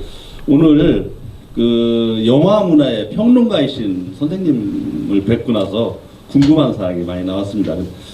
특히 영화 또 음악 쪽에서 세계의 신드롬을 부추기고 있는 것이 한류 문화라든가 K 콘텐츠 일으키고 있는데 상당히 궁금해요. 특히 이제 단편적인 어떤 현상보다는 이게 분명히 어떤 세계적인 문화의 흐름이라든가 그런 어떤 맥락 쪽에서 상당히 어떤 이유도 있을 거고 그런 것을 한번 종합적으로 좀 잘 설명해 주시면 고맙겠습니다. 네, 아까 대충 말씀드렸는데 좀 정리를 좀 더 하겠습니다. 그리고 아까 봉준호, 박찬호, 이창도, 홍상수 여기는 좀 이따가 할게요. 아까 말씀을 드렸는데 뭐냐면은 이거예요. 여러분 코로나 지금 코비드-19 이 코로나가 저주고 재앙이지만 동시에 축복이라고 생각을 하시고 계실지 모르겠는데 코로나는 인간이 오만방자기 짝이 없는 인간으로 하여금 이렇게 멈춰서서 여러분 절대로 생각을 멈추면 안 됩니다. Stop thinking은 안 되지만 Stop to think 생각해서 멈추는 건 중요하죠. 지금 우리가 코로나 덕에 3년이 걸치면서 막 지금 별일이 다 벌어지고는 있지만 멈춰서 가지고 지금 이렇게 좀 돌아보잖아요. 돌아보면 여태까지는 앞만 보고 가다가 멈춰서 하다가 주변을 지금 보거든요. 주변을 돌아보면서 주변에 이거 이렇게 나만 힘든 게 아니라 이렇게 힘들어하는 사람이 이렇게 많네. 이게 얼마나 중요한 깨달음입니까? 우리는 그냥 앞만 보고 자기만 잘 먹고 잘 살면 된다고 교육받아 왔어요. 근데 코로나 덕에 딱 멈춰서 보니까 막 주변에 같이 힘들어하는 사람을 보면서 거기서 원치 않는 공감이 형성돼 버렸어요. 동병상련에. 그러면서 뭐가 지금 바뀌고 있나요? 근본적인 가치관이 바뀌고 있죠. 그래서 토마스 쿤이라는 20세기 과학혁명의 구조를 쓴 그 토마스 쿤이 패러다임 용어를 소개하고 나서, 패러다임이라는 용어가 굉장히 복잡하고 나납한 굉장히 정의하기 어려운 용어지만, 이 코로나 겪으면서 늘 쓰는 게 패러다임이에요. 그 패러다임의 전환. 그러니까 뭐냐? 그건 가치관이 전환이 되는 거예요. 즉 뭐냐? 이제는 함께 살아야 돼요. 더불어 살아야 돼요. 지금 여러분, 우리가 뚜르키에 지진 난 것 때문에 우리가 얼마나 같이 지금 마음 아파하고 있습니까? 저도 지금 내가 영화 평론가로서 뭘 할 수 있을까 지금 엄청 고민하는데 지금 구체적으로 못하고 있어요. 베트남에서 출장 가 있는데요. 뚜르키의 생각에 태어나서 있잖아, 남의 나라 이렇게 염려해 본 적이 없습니다. 뚜르키가 우리 동포의 나라에서가 아니고, 뚜르키에서 벌어진 지진이 그들만의 문제가 아니라는 생각을 저도 뼈저리게 하면서 지금 계속 이거요, 코로나하고 맞물리는 거예요. 그러니까 이제 21세기의 융합이라는 건 뭐냐면은, 21세기 융합은 원래 융합이라는 거는 미국 국방성에서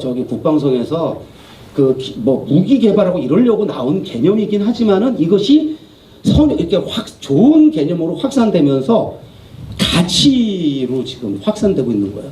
그리고 이거를 책으로 쓴 사람이 에드워드 윌슨이라고 컨실리언스라는 책이었는데, 그거를 우리나라 최고 인문학자인 개미학자인 최재천 선생하고 장대 그 두 사람이 고민 끝에 통섭이라는 용어로 책을 옮겼는데, 그 책이 바로 융합을 설파했던, 그러면서 대학들이 막 통폐합이 이루어지고 그랬는데, 어쨌든 지금 융합의 시대입니다. 그러다 보니까 어떻게 되느냐, 혼자 이기적으로 자기만 생각하고 사는 사람들은 더 이상 생존할 수 없는 시대가 됐고, 그런데 우리 한류가 20세기 말부터 후반부터 조금씩 이렇게 태동되고 있었잖아요. 그런데 코로나 터지면서 바로 이 한류 콘텐츠가 이 코로나가 요구하는 흐름에 완벽하게 부합한 거예요. 그래서 제가 아까 메시지를 말씀드린 거예요. 이 메시지에 저처럼 주목하는 사람은 없습니다. 저는 메시지를 가장 중시합니다. 작년부터 기생충, BTS, 그 오징어 게임 짠 것처럼 서로. 그리고 여러분 저기 연상호가 만든 지옥 같은 OTT 드라마 보시면 그냥 후진 드라마예요. 제가 볼 때 연상호는 진짜 후져요. 부산행 이후로 후져요. 요번에 그 정의도 후져요. 근데 얘가 지옥에서 마지막 엔딩에서 신한테 호출 받아가지고 이제 죽어야 돼요. 신생아가. 무슨 잘못을 저질렀어요. 근데 신의 부르임 때 이게 죽어야 돼요. 서양의 논리는 그 신생아 죽어야 됩니다. 서양의 합리론이나 개인론으로 보면은 신이 불렀기 때문에 죽어야 됩니다. 근데 연상호가 놀랍게도 지옥에서는 신의 뜻을 어겨가면서 부모가 자신이 대신 죽고 그 애를 살립니다. 이거는요, 혁명이에요. 이거는 서양에서는 나올 수 없는 겁니다. 지옥은요, 그것 빼면은 후져요. 유한 연기와 유한 캐릭터 빼고는. 근데 그 마지막 엔딩에서 경악을 금치 못하는 거예요. 이거는 여태까지 본 적이 없는 신의 뜻을 거스르는 거잖아요. 정확하게는 신의 뜻을 거스르는 거예요, 그게. 그리고 신도, 그래, 니네 보고 기특하다. 내가 살려줄게. 원래 그 신세가 죽어야 돼요. 뭐예요? 미래로 살아남는 거죠. 신세가 살아남고 부모가 돼. 이런 가치관은 아시아밖에 없어요. 한국밖에 없어요. 이건 서양에는 있을 수 없는 가치관입니다. 저는 이것이 당분간 21세기를 지속시킬 거라고 저는 확신하고요. 저는 그래서 K-콘텐츠의 흐름도, K-콘텐츠를 부정적으로 보고 비판적으로 보는 사람은 잠시 유행하다가 사그러질 거라고 얘기해요. 그러면서 많이 예를 드는 게 홍콩 영화와 뭐 일본 컬처 얘기하는데 그거 진짜 무식한 발언이에요. 왜냐? 걔는 그때는요, 기반이 이렇게 튼튼하지 않았어요. 홍콩 영화가 무슨 서구에서 인정을 받았습니까? 아니에요. 그냥 일부 한국을 비롯한 아시아에서 인정받은 거. 지금 이거는 여러분 영국, 프랑스, 미국 이런 나라들이 지금 깨갱하고 있잖아요. 자기네들도 인정하지 않을 수 없으니까. 그래서 얼마 전에요, 프랑스에서 유력지에서 이 어떻게 K 컨텐츠가 이렇게 자기네 애들을 이렇게 휘어잡고 있는가를 분석하는 그 특집 기사까지 냈는데요. 기사 놀라워요. 여태까지 내리는 그런 표피적인 진단 정도가 아니고 근본적인 과거에 자기네들이 인정하지 않았던 걸 다 인정하는 진단을 지금 내리고 있습니다. 그 중에 하나가 아까 제가 잠깐 소개해 드린 거예요. 김주혜라는 한국 출신의 그 작가가 인종차별 때문에 저기 다른 일 하다가 때려치고 전업작가로 간 거예요.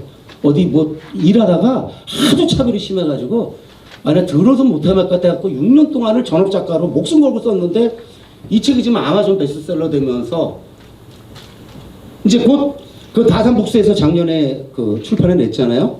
이민진이 작년에 다녀갔는데 김주혜 올해 다녀가겠죠. 제가 돈 있으면 김주혜 연락할 텐데 지금 돈이 없어서 연락을 안 할 건데 제가 김주혜 컨택할 거예요. 어떤 식이든. 왜냐면 돈을 넘어서서 이 김지혜의 가치를 이 친구가 이런 인기가 뭐 100년, 20년 안 가요. 잠깐 반짝할 수 있어요. 그래서 이 친구를 지속적으로 하게끔 제가 주제 넘게 그런 기획도 합니다. 그래서 제가 스스로 퍼블릭 오지랖하라고 그러는 거예요. 이 친구가 저보다 훨씬 더 높은 데서 놀지만 제가 밑에서 이 친구가 더 오래, 김주혜가 더 오래 좋은 작가로 한국만이 아니고 인류 사회를 위해서 어떻게 얘를 기여하게 할 수 있는가 저 그 고민합니다. 그래서 아까 좀 우리 한 선생님께서 굉장히 중요한 얘기를 하셨는데 모든 건 출발은 로컬입니다. 촌놈이라고 하셨는데 촌놈이 다 뭐 역사를 일구는 거예요.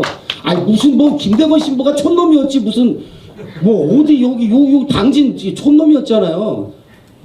그런데 곧 몇 년 내로 로마 우리 저기 바티칸에 동상 세워지면 여기 당진 시즌에 생촌놈이 천주교 역사를 바꾸고 인류 역사를 바꾸는 겁니다.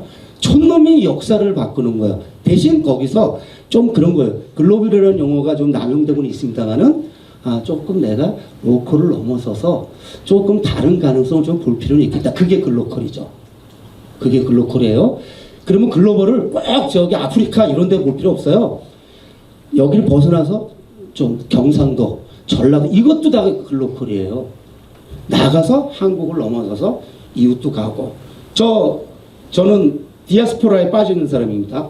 우즈벡 작년에 갔다 오면서 우즈벡 디아스포라, 중앙아시아 디아스포라, 그 다음에 베트남에 갔다 오면서 어떻게 한국 베트남 사이에 문화교류를 발전시킬까. 저 3월 23일 날 모르겠습니다. 3월 23일 날 만약에 기사가 나오잖아요.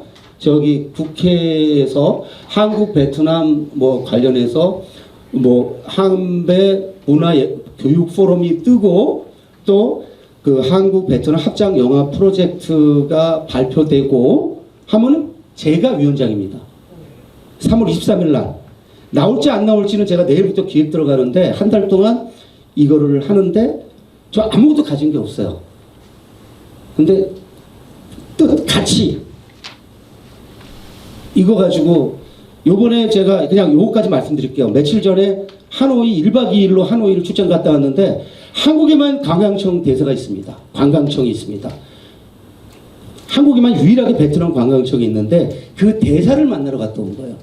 이창근 대사라고 그 화산이 씨의 그 화산이 씨 중에 한 번이고 이용상이라고 고려시대에요. 그 이시왕조가 멸망하면서 고려에 왔는데 그때 몽골군 침입했을 때 공을 세우면서 화산 이씨의 그 선조가 된 분이 이용상인데 그게 28대 손이 이창근 대사고 15년간 노력해가지고 베트남 귀화를 했고 한국 베트남 이중 국적을 갖고 있습니다. 그래서 관광청 대사라고 있는데 그분 미팅하러 제가 1박 2일 하노이 출장 갔다 왔습니다. 그래서 가이드를 한번 받아왔어요. 3월 23일에 이거 하려고 그러는데 대사님 어떡합니까? 사과가 아니라 유감으로 가이드하고 합니다. 자, 일개 영화평론가가 이런 기획도 합니다. 이거 하면 뭐야? 역사죠? 다시 한번 말씀드리는데 그런 점에서 로컬이 모든 출발점이라는 거 잊지 마시고 저는 그 점에서 요즘 논산을 굉장히 예의주시하고 있어요. 너무너무 놀라운 게 이렇게 많은 문화활동이 있는지 몰랐어요. 그리고 제가 호치민 출장 가 있는데 제가 온 다음날 논산시장께서 호치민 가셔갖고 한상대회 하시더라고. 거기에 저랑 같이 하는 후배 그 영화 프로젝트 프로서가 초대받아서 갔는데 형님 논산시장 와가지고 완전히 난리가 났다는 거예요. 이 뭐 얼마짜리 계약하고 논산이 완전히 떴어요. 근데 여러분 아시죠? 베트남은 미래예요. 인구가 1억이고 저기 20대 이하가 30-40%고 미래가 베트남이에요. 그래서 앞으로 논산이 이게 저기 대한민국 수많은 지자체 중에서 엄청 뜨겠구나. 그래서 제가 논산에 자주 오고 논산에 잘 보여야 되겠다. 그래서 논산시장도 좀 만나야 되는데 아까 보니까 우리 여주시 간사님도 어제 가시다가 못 만났다 그래서 이거 만나려면 좀 힘든 건가? 그럼 남상원 좀 백을 써야 되나? 우리 전민호 회장 사장님 백을 써야 되나? 왜? 저 머지않아 논산시장 만나서 제안할 거예요. 논산을 어떻게 세계적으로 프로모션할 수 있는가 제가 기획해가지고 논산 시에다가 던질 겁니다. 여기 온 거는요 그런 다 포석이에요. 단순히 특강만이 아니고 여러분과 함께 가자. 그리고 함께 가는 겁니다. 여러분 한 분 한 분이 다 같이 역할하는 거예요. 나는 그저 지켜보고 뭐 10만씩 아니에요. 같이 가는 겁니다. 이거 진심입니다. 대답이 됐는지 모르겠습니다만 이 정도라고요. 아까 봉준호, 박찬욱, 이창동, 홍상수 지금 한국을 대표하는 4명의 감독인데 여러분은 홍상수는 국내에서는 흥행 감독이 아니니까 모르는데 세계로 나가면 홍상수가 그 4명 중에 한 명이에요. 죽은 김기덕은 얘기 빼고요. 죽었으니까. 김기덕이 살아있으면 김기덕까지 5명입니다. 이 봉준호, 박찬욱, 이창동은 어떤 감독이냐면요. 여러분 세계 최고 영화제는 칸 영화제입니다. 영화제 중에 하나 아닙니다. 세계 3대 영화제 아니에요. 그건 말장난이고요. 영화제의 그 지존이 칸 영화제입니다. 그래서 칸 영화제가 세계 영화 역사의 지용도를 그리는 거예요. 그래서 기생충이 황금효상을 받았기 때문에 세계 영화 역사가 바뀌는 거예요. 김기덕 감독의 삐에따가 2012년도에 베니스에서 상 받았어요. 황금사상. 그거는 지용도가 안 바뀌어요. 베를린도 안 바뀌어요. 칸느만 바뀌어요. 그래서 칸 영화제가 중요한 거예요. 그런데 칸 영화제에서 상을 받았는데 아카데미까지 받았잖아요. 그래서 봉준호가 지금 세계 최고의 감독 중에 한 명이 아니고 세계 최고의 감독이에요. 제가 이제 봉준호에 대한 책을 하나 냈고 그 봉준호에 대해서 이렇게 하면 너 봉준호한테 뭐 먹었냐? 저 먹은 거 없어요. 인터뷰 몇 번 한 거밖에. 봉준호가 저한테 따로 뭐 인터뷰할 때 걔가 착각을 낸지 모르겠는데 없어요. 술 한 번도 안 썼어요. 아까 얘기했잖아요. 제가 이창동 감독을 더 좋아한다고. 그런데 봉준호는 제가 좋아하든 말든 객관적으로 지금 최고예요. 그래서 세계의 최고의 스타들이 봉준호 만나려고 지금 줄 서 있는 거예요. 이정재 지금 난리죠. 그러니까 5년, 10년 전만 해도 상상할 수 없는 일이 지금 현실이 됐잖아요. 근데 한국 사람들의 그 강점이자 단점이 뭐냐? 너무 이게 해가지고 웬만해가지고는 기생충 그런 영화는 언제나 아니에요. 기생충은 언제나 나올 수 있는 영화 아닙니다. 어쩌다가 나오는 영화요. 헤어질 결심 여러분이 못마땅해도 헤어질 결심은 어쩌다가 나오는 정말 나오기 힘든 영화예요.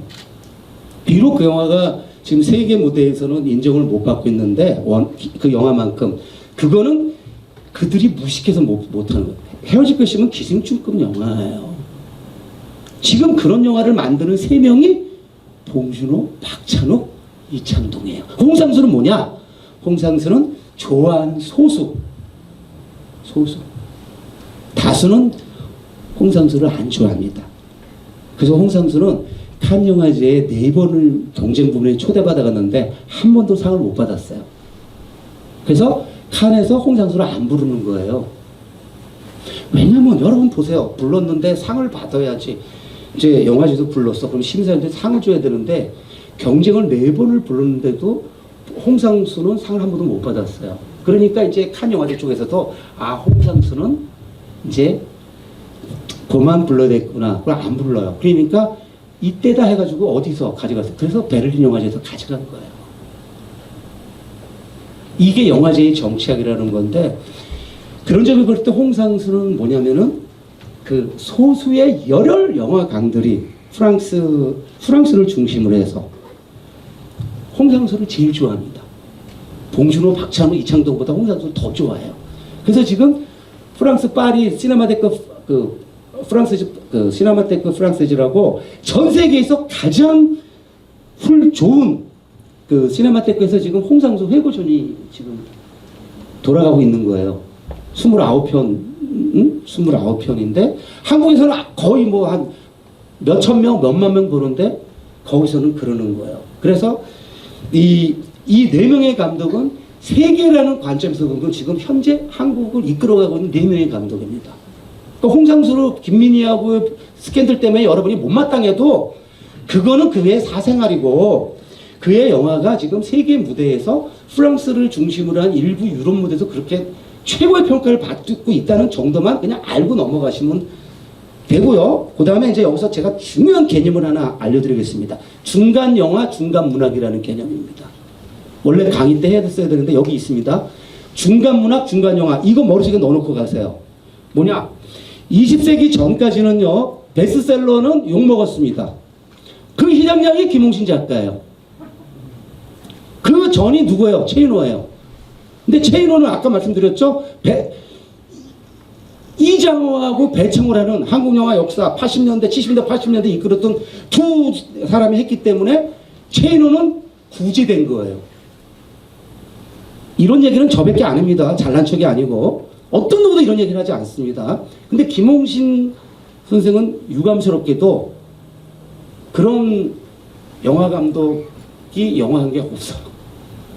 그러니까 뭐냐, 계속 베스트셀러의 대중 통속작가로만 지금 치부되는 거예요. 이분이 대바레를 쓰시고 엄청난 걸 써도 인간시장, 그냥 그때 그 베스트셀러라는 그거, 밀리언셀러는 축복이지만 동시에 하나의 그게 일종의 저주가 될 수 있는 거거든요. 왜냐하면 전문가들은요, 예전에는 저기 돈 많이 버는 영화나 돈 많이 버는 문학을 좀 무시했잖아요. 그런데 그게 깨지기 시작한 게 뭐예요? 그게 중간 문학하고 중간 영화라는 개념인데, 중간 영화의 대표 선수가 봉준호예요. 천만 영화를 만들면서 비평적인 최고의 평가를 받는. 그 다음에 중간 문학의 최고봉이 누구예요? 그게 김훈이에요. 여러분, 김훈 선생의 소설은요, 읽어나갈 수가 없잖아요.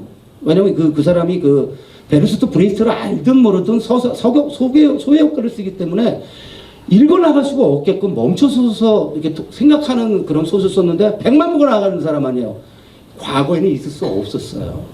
이게 중간 문학이에요. 대표적인 또 한 사람이 누구냐? 김영하인데, 김영하가 이제 중간 문학의 이건데, 근데요, 김영하는요, 영화에서 성공한 영화가 한 편도 없어요. 그거 아셔야 돼요. 김영하는 소설가로는 인기 짱이에요. 한 편도 성공을 거둔 영화가 없어요. 그래도 우리 저 김훈 선생은 남한산성 300몇십만 됐잖아요. 이 개념을 잘 알아두셔야 돼요. 그래서 김홍신 선생이 중간 문학으로 인정받아야 되는데, 그러려면 어떻게 되느냐? 대한민국을 대표하는 문학평론가들이 김홍신을 써야 돼요. 근데 안 쓰잖아요. 왜? 인간시장 때문에 안 쓰는 거야. 그리고 이 사람들이 게을르니까 대발의 그 10권짜리, 그리고 대한민국 역사는 전부 아직도 식민사관이니까 이 대한민국에 잘 나가는 그 영화 문학평론가도 대다수는 저 식민사관에 쩌든 인간이거든. 그러니까 대발 같은 소설 관심 없는 거예요. 공주의 김홍정 작가 쓴 근근 같은 거 안 읽는 거예요. 읽어야 되는데. 그런데 대화소설 읽으려면은 얼마나 많은 세월을 바쳐야 됩니까?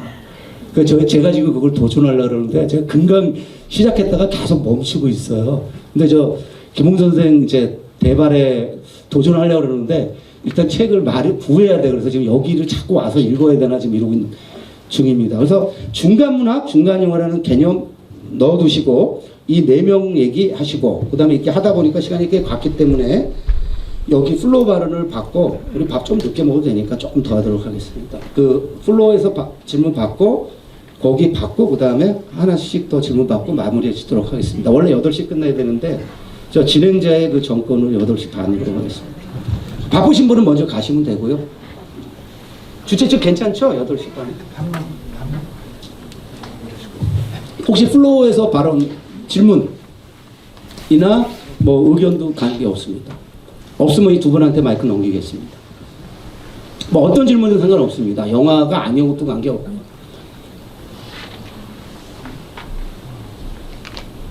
없으면은 그러면 한 번 하나씩 더 질문 받고 마무리 짓도록 하겠습니다. 네, 지금 강사님 말씀 들으면서 좀 희망의 메시지를 본 것 같아요. 요즘에 저 20대 아들 둘 키우고 있는데 제일 슬픈 게 개천에서 용나지 않는다. 저 어렸을 때는 개천에서 용난다 막 이랬거든요. 저 젊은 시절에도. 근데 요즘에는 개천에서 용나지 않는다, 돈천에서 용난다 이런 말을 농담으로 하는데 오늘 말씀드리면서 논산에서 용난다 이런 생각을 좀 하게 됐는데요. 저희 아들 둘이 미래에 대한 불안과 어떻게 살아야 될지 되게 고민이 많아요. 이 아이들에게 추천해줄 영화를 좀 말씀해 주시면 감사하겠습니다. 네. 그 사실 제가 알기로 그 전민호 사장님한테 들었는데 여기 논산에 있는 성덕 초등학교 출신의 그 대한민국에 아주 셀럽들이 많다는 얘기를 듣고 내가 논산에서 태어났어야 되는데 뭐 그런 생각도 했습니다만은 사실 그 일반론에 너무 매몰되지 않아야 된다는 생각을 저는 하고 삽니다. 어릴 때부터 255 소백보 어떻게 255 소백보입니까?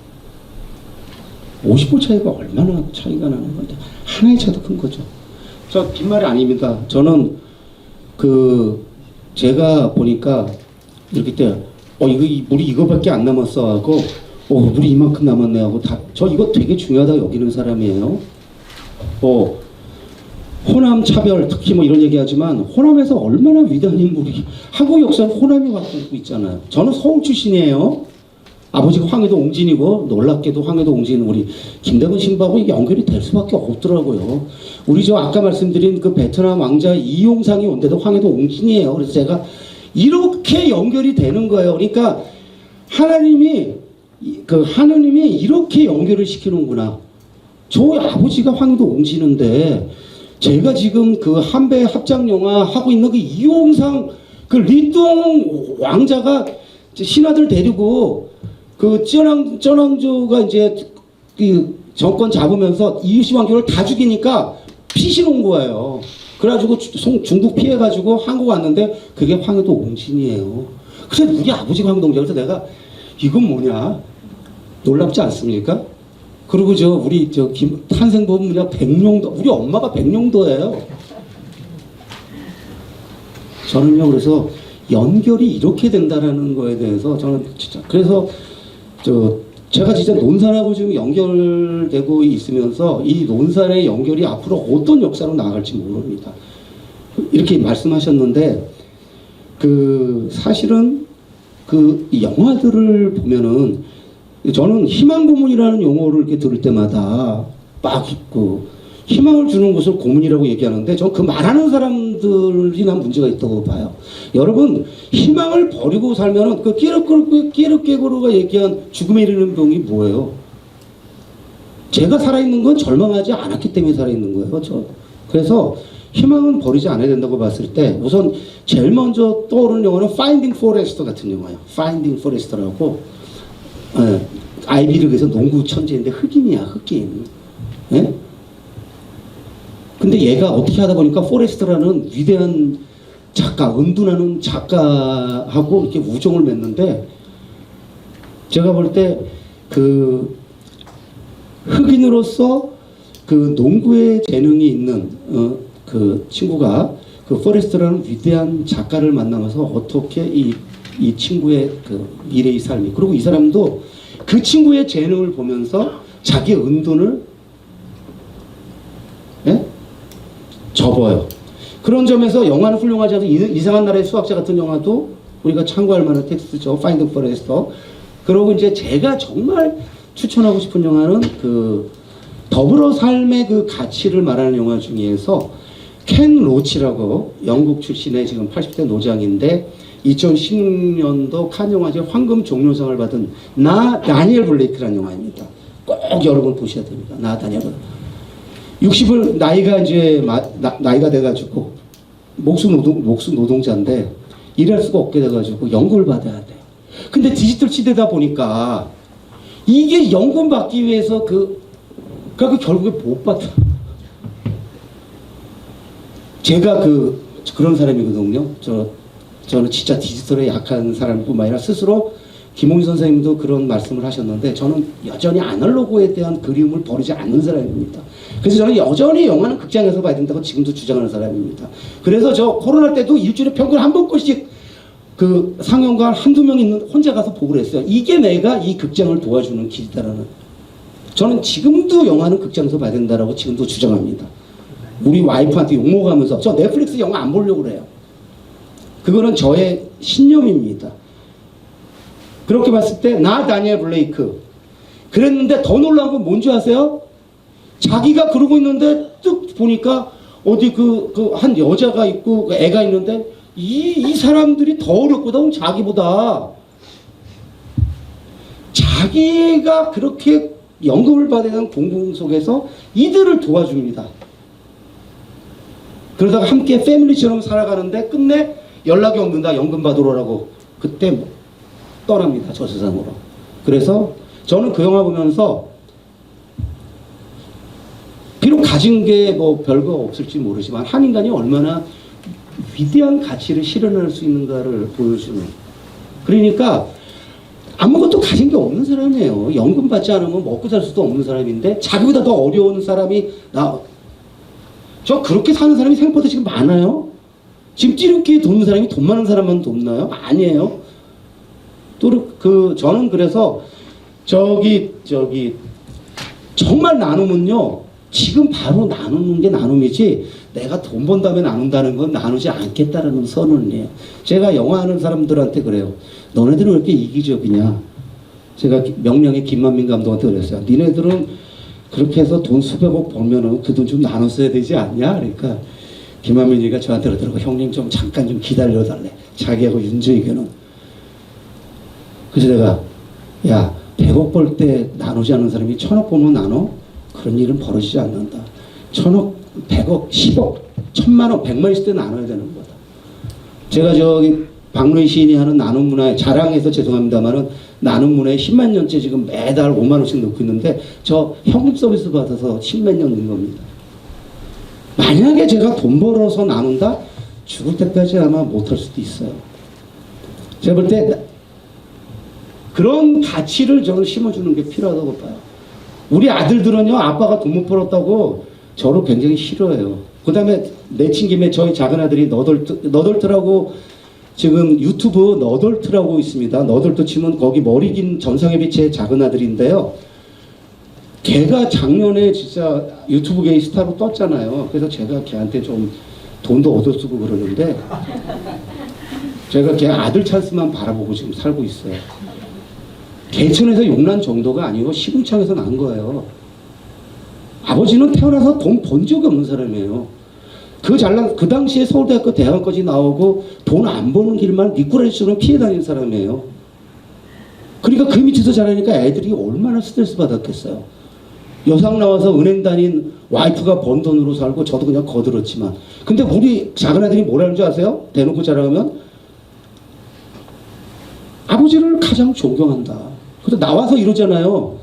우리 아버지처럼 총명하고 현명한 사람을 자기는 모른다. 저는 쇼크인 게요. 어떻게 아들이 자기 아버지한테 현명하다는 말을 할 수 있습니까? 이거는 불가능한 거예요. 근데 이놈이 방송에서 유튜브 방송에서 그런 말을 해요. 저는요 속으로 그걸 들으면서 나 진짜 잘 살아왔네. 돈은 못 벌었지만 자식놈이 나가서 총명까지는 조금 이해를 해요. 왜냐하면 뭐 어렸을 때부터 공부 좀 했으니까. 내 아버지가 현명은요, 저 현명한 사람 아니에요. 현명을 아무나 현명할 수 있는 건 아니에요. 현명은 최고의 한 인간의 최고의 최상의 경지가 현명이잖아요. 근데 우리 아들이 저한테 현명하다라는 걸 들으면은 저는 내일 죽어도 돼요. 돈은 없지만 왜 이런 말씀 드리냐? 아무것도 가진 게 없고 그냥 딱 얘한테 자신감만 심어줬어요. 전 딱 하나만 했어요. 너 같은 아들 없다. 진짜로 그랬어요. 저는요. 내가 수천 명의 제자를 가르쳤지만 너 같은 애는 없다. 우리 아들이어서 한 게, 저 큰아들한테 이런 말을 칭찬해 본 적 없어요.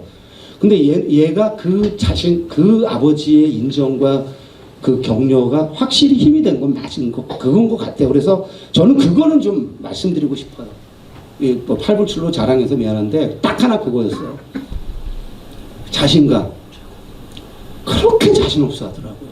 잘할 줄 아는 게 없다고. 근데 나가면 얘는 못하는 게 없어요. 근데 그렇게 잘하는 게 없다고 그렇게 자신 없어 했어. 그래서 걔 자신감 심어주려고 자신감 하나로 그냥 살아온 사람이에요. 저도. 자신감과 자존감 하나로. 그런 의미에서 그 아이들한테 교육을 저는 그렇게 시켜야 된다고 봐요. 그래서 그 두 영화, 뭐 영화는 뭐 많지만 그 두 영화는 조금 꼭 권하고 싶습니다. 네. 선생님께서는 10분 내로 마무리 짓겠습니다. 예, 선생님께서는 뭐 잘 나가시는 평론가이시고 또 유명한 칼럼니스트고 책도 많이 쓰시고 다방면으로 뛰어나시고 특히 독서를 잘하는 걸로 아주 제가 알고 있는데요. 나이로 보면은 사실상 저와 같은 세대, 그게 386 세대라고 그때는 자랑스럽게 얘기했던 그 386 세대, 지금은 아마 9세대고 조금 전에도 아날로그 세대라고 자꾸 말씀을 하시면서 디지털 아니라고 말씀하시는데 요즘 가만히 보면 뭐 유튜버, 크립투버, 또 뭐 팟캐스트, 찬스 TV, 아니 뭐 신세대보다 더 잘 나가시는 그런 선생님이신데요. 그런 창조적인 힘이 도대체 어디서부터 나오시는 건지, 또 어떤 생각으로 이렇게 시대를 앞서가고 계신지 좀 궁금하거든요. 이건 노하우 좀 거의 유언부에 가까운 질문이라 제가 답을 하기가 좀 뭐한데, 조금 정정을 하면 그냥 평론가 중에서 활동력이 강한 사람인 건 분명히 맞습니다. 그리고 뭐 30년 평론을 해왔는데 한 번도 매체를 떠난 적이 없으니까 뭐 그것도 잘 나가는 것도 맞고, 근데 이제 만약에 돈이 기준이 되면 정말 무능한 짝이 없는 사람이었고요. 그런데 또 생활은 어느 정도는 뭐 해왔고, 근데 그런 건 있습니다. 저는 늙는다는 표현을 쓰지 않습니다. 나이 든다는 표현을 쓰지. 나이 든다는 표현을 쓰지. 늙고 젊다라는 거는 생물학적 나이를 무시할 수는 없지만 생물학적 나이로 젊과 그 늙음을 구분해서는 안 된다는 생각을 어려서부터 한 사람입니다. 그래서 저는 나이가 들어간다라는 말을 쓰지 늙는다는 표현을 쓰지는 않고요. 저는요, 철이 안 들었는데 아마 지금 이제 우리 나이 63인데 73, 83, 뭐 만약에 90대까지 살아도 이 페이스를 계속 유지할 거예요. 대신 몸의 힘은 좀 안 따르겠죠. 근데 이제 저는 제 인생의 가장 중요한 가치관이 안주하지 않는 삶이었기 때문에, 그리고 그거를 헬세의 그 책들로부터 제가 배운 거예요.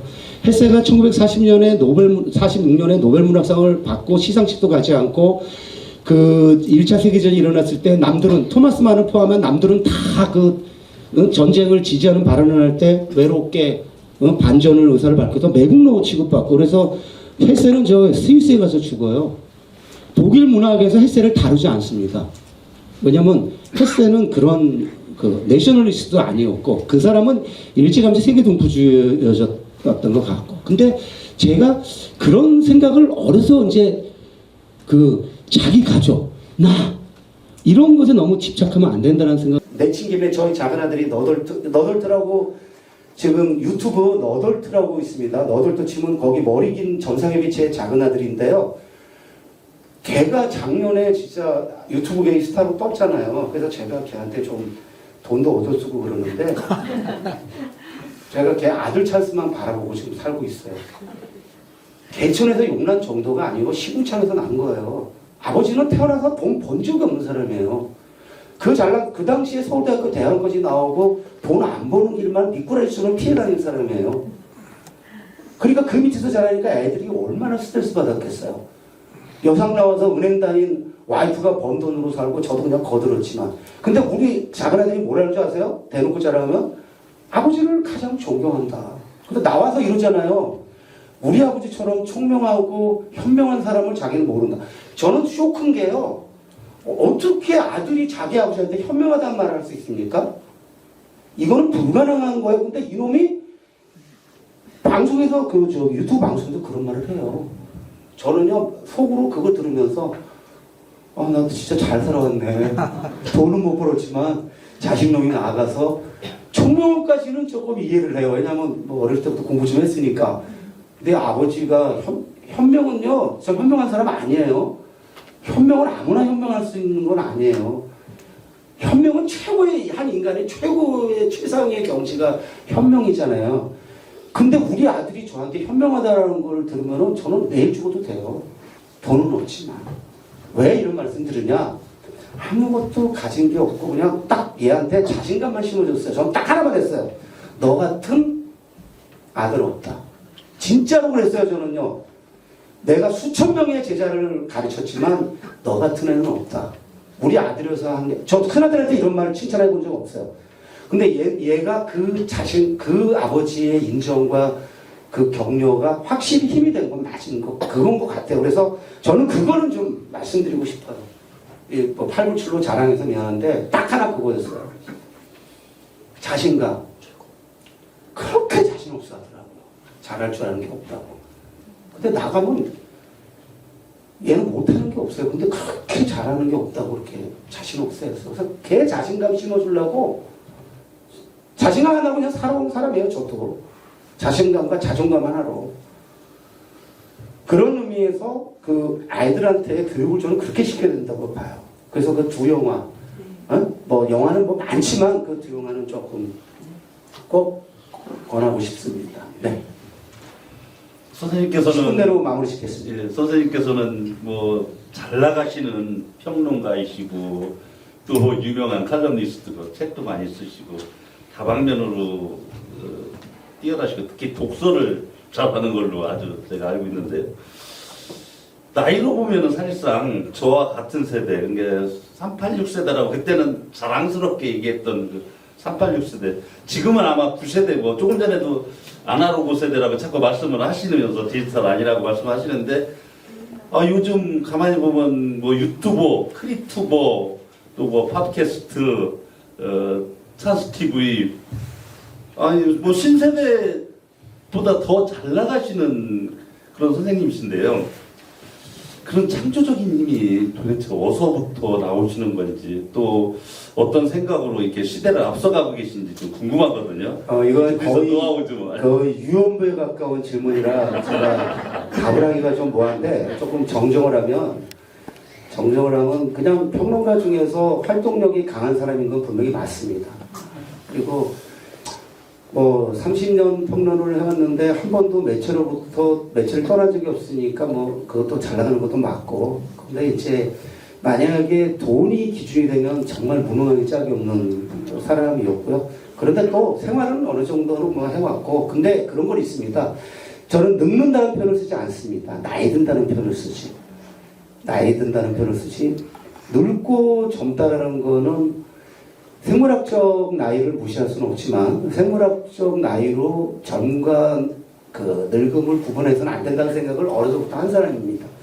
그래서 저는 나이가 들어간다라는 말을 쓰지 늙는다는 표현을 쓰지는 않고요. 직은 아닙니다. 저는 소유 이런 거 관심 없어요. 무력이 정말 없는 사람. 딱 책에 대한 욕심만 좀 있어요.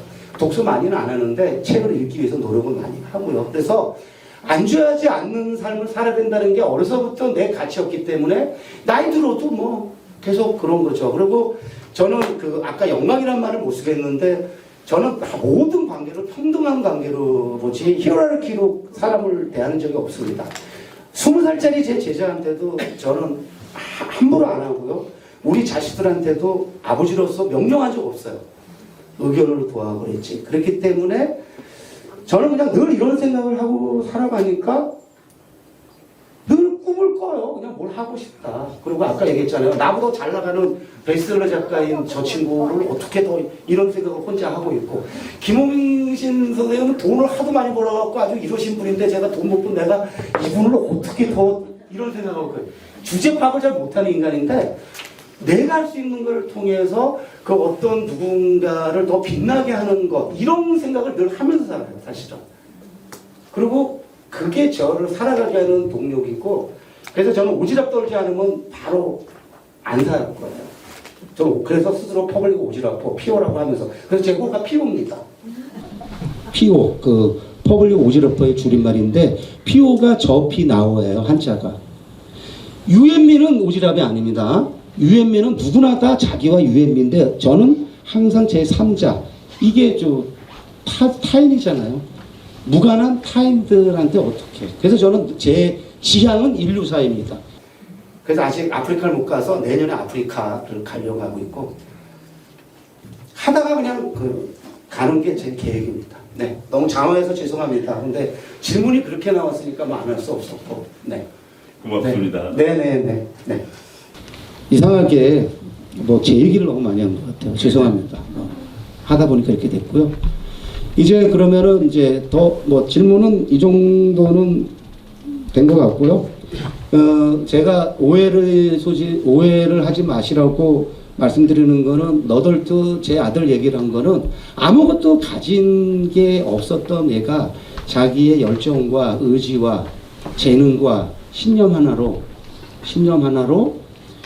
인기 유튜버가 돼가지고 31살 29인데, 그리고 둘이서 1년 하다가 몇 개월 전에 한 명에서 3명이 지금 해요. 처음부터 모든 걸 3명이 합니다. 그리고 이제 찬조 출연을 시키는데, 얘네가 얼마를 벌까 궁금해가지고 체크를 해봤더니 생각보다 많은 돈을 벌지 못한대요, 유튜브에서는. 근데 얘네가 출연료가 좀 세가지고 한 번 움직이면 1,000만 원이래요. 그러니까 애를 어디다 부르지를 못해요. 여기 못 오게 해요. 어디 못 가요. 그래갖고 한번 작년에 부산 BCM, 부산 컨텐츠 마켓 데려가는데, 아빠 한번 움직이면 1,000만 원인데 어떻게 해? 그래서 됐다. 근데 돈은 못 주고 너 숙소하고 저기 내는데 막 아빠 좀 살려줘라 했더니 얘가 고민을 했더니 상의하고 6명이 여자들 다 데리고 3명이 6명이 2박 3일로 다녀가는 걸로 퉁쳤어요. 그러니까 거기 위원장이 고맙다고 별도로 뭐 회도 사주고 막 그러면서 저한테 나중에 좀 뭘 주더라고. 나중에 보니까 얘네들한테 줄 걸 저한테 줬던 것 같아요. 근데 우리 아들한테 제가 일찌감치로 했어요. 10%는 공적으로 살아야 된다.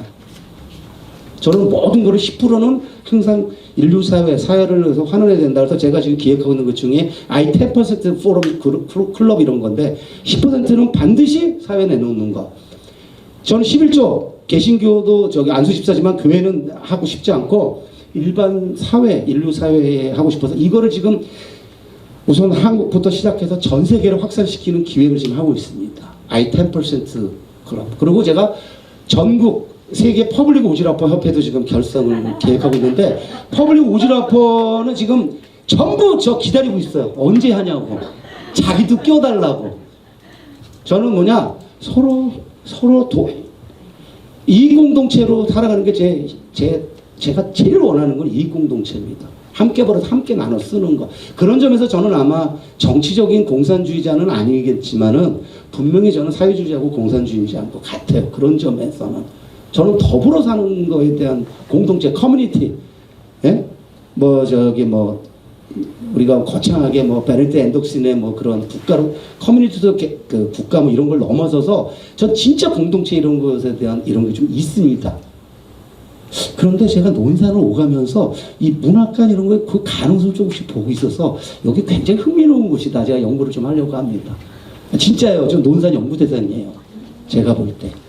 그리고 김홍신 작가 선생님도 이제 제가 볼 때 꽤 오래 사실 거라고 보는데, 그분이 이제 좀 비상을 해서 어떤 여태까지와는 다른 또 활동을 더 하셔야 되지 않는가.